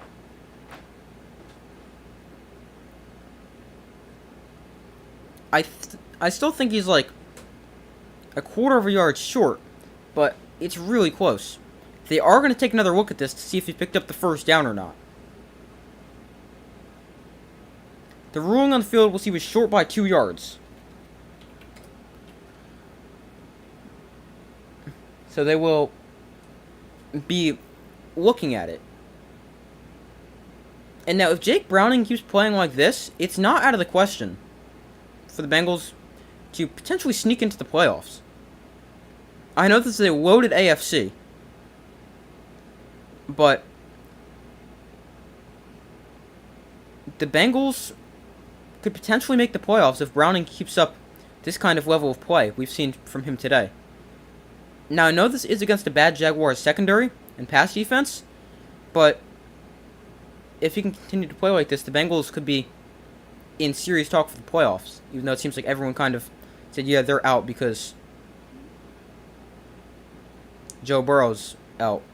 But it's not out of the question for the Bengals to sneak into the playoffs, especially with good quarterback play from Jake Browning. They're taking a long look at this. I think he's awfully close.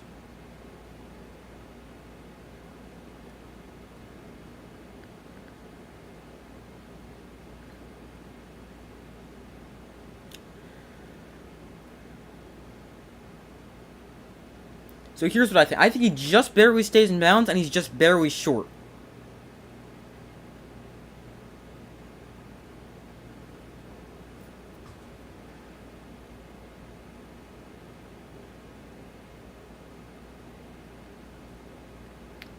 I want to let you know, you've done a great job at announcing this game. Thank you, I appreciate that. Thank you very much.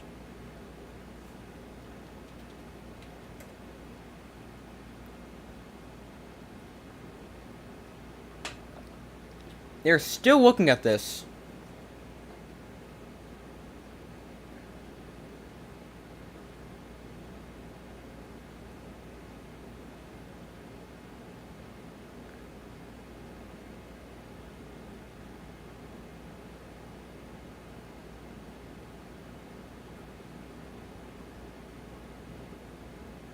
This is like the longest review ever to figure out the spot of a ball.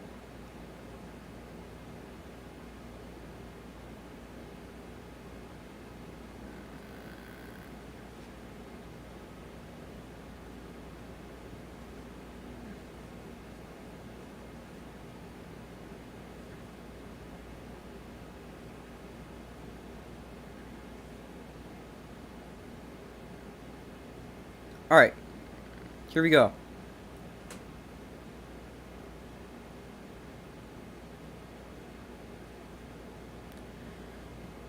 Alright, the runner, okay, they got the call right. He was still short, but by inches.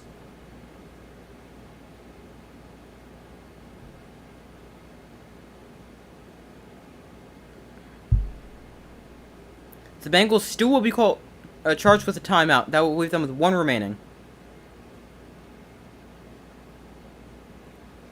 Which I don't think is right, but I'm not sure. 3rd and 1. Really, 3rd and like 2 inches. No, it's 3rd and a full yard. Nope, now the referee comes to respot it.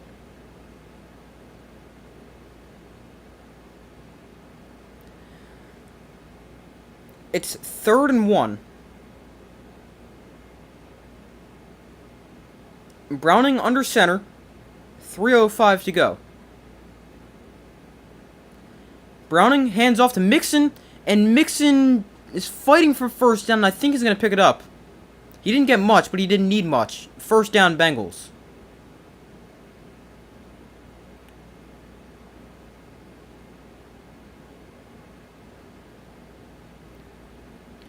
We're now under 3 minutes to go in overtime at 2:42.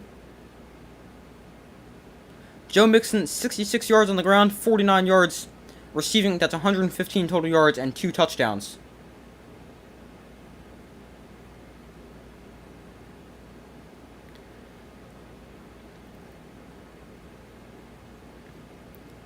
So 1st and 10 for the Bengals. The handoff to Joe Mixon. And Mixon wrapped up right at the line of scrimmage. Nowhere to run. The Bengals probably trying to get Evan McPherson a little closer. This would still be a pretty long field goal.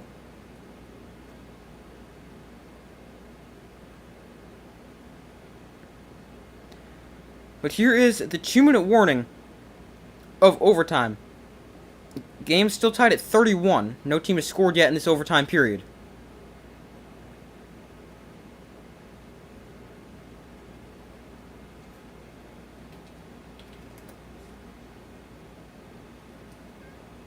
So we'll have to see how the rest of this plays out. Final 2 minutes of overtime.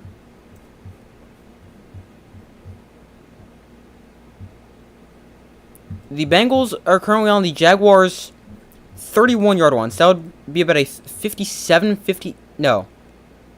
Hold up.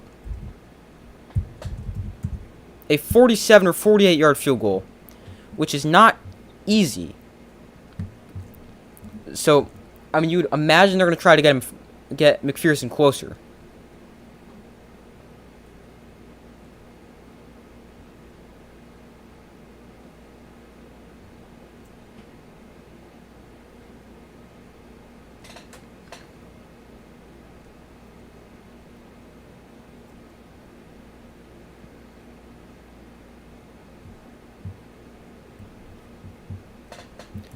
So,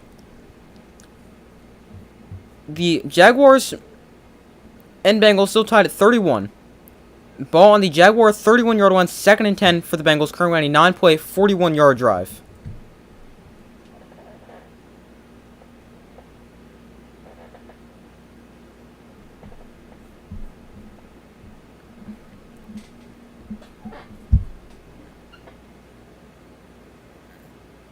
Here we go. 2nd and 10. Bengals with 2 timeouts. Bengals with 1 timeout. Jaguars with 2. Remember, you only have 2 timeouts in overtime. Here they hand off to Mixon, who makes a cut, and Mixon will pick up about 2 or 3 yards on the ground. He gets it inside the 30-yard line. And with a minute 53 to go, the Jaguars call their first timeout. That now leaves each team with 1 remaining before this 3rd and 8. Jaguars, their best chance here is hoping for a McPherson miss. And then they're trying to save themselves some time.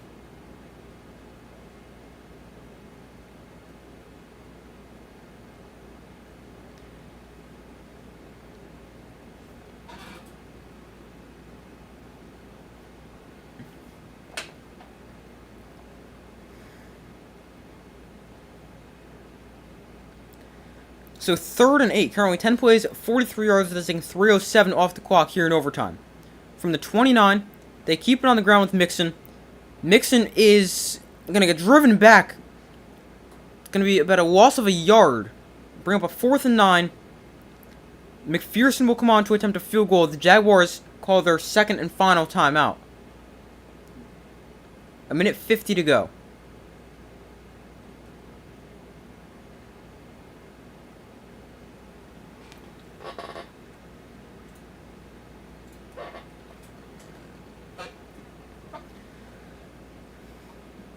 A win here for the Bengals would put them tied with the Bills and Broncos at 6 and 6. They would be 1 game out of a playoff spot because the seeds 5, 6, 7, and 8 are all tied at a 7 and 5 record. But here is a 48-yard field goal attempt, Evan McPherson for the win. On 4th and 9 from the right hash.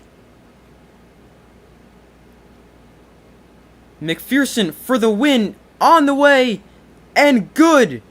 McPherson nails the field goal, and the Bengals win it in overtime, 34-31.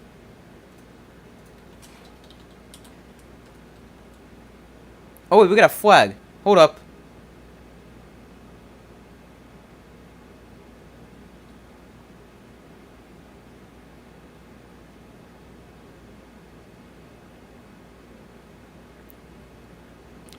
Field goal is good. The game is over. Oh, it's unsportsmanlike conduct on the defense, which is weeping the offensive line on the field goal. But the game is over. The Bengals have beat the Jaguars 34-31.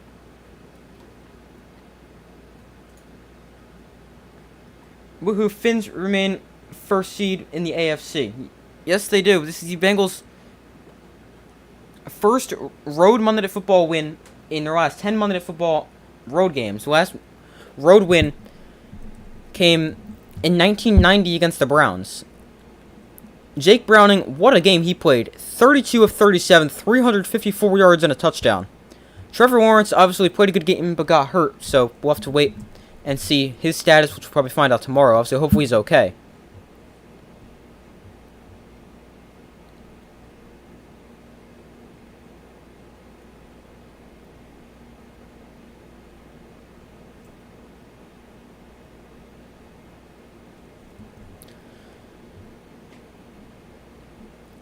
But now looking at the playoff picture in the AFC, the Dolphins are at the 1 seed, Ravens at 2, both of them tied at 9-3, but the Dolphins win the tiebreak over the Ravens based off win percentage of in-conference games. Then the Chiefs and Jaguars tied for the 3 seed, 8-4, but the Chiefs with the tiebreaker there because of the head-to-head win. Then 5, 6, 7, and 8, Steelers, Browns, Colts, Texans, all tied at 7-5. The Steelers win the tiebreak over the Colts based off win percentage in common games. They win the divisional tiebreak over the Browns. And they... What? This is really confusing. Alright, I'm not going to confuse you guys. I can't even understand this. And then you've got the Browns, Bengals, and Bills tied at 6-6. With the Broncos over the Bengals because of best win percentage of in-conference games, and the Broncos over the Bills because of a head-to-head sweep, and the Bills over the Bengals because... the Bengals over the Bills because of a head-to-head win. The final score, the Bengals win this one 34-31. Ends up being a thrilling game. Make sure to like the stream and subscribe if you guys have not already done so. I would greatly appreciate that.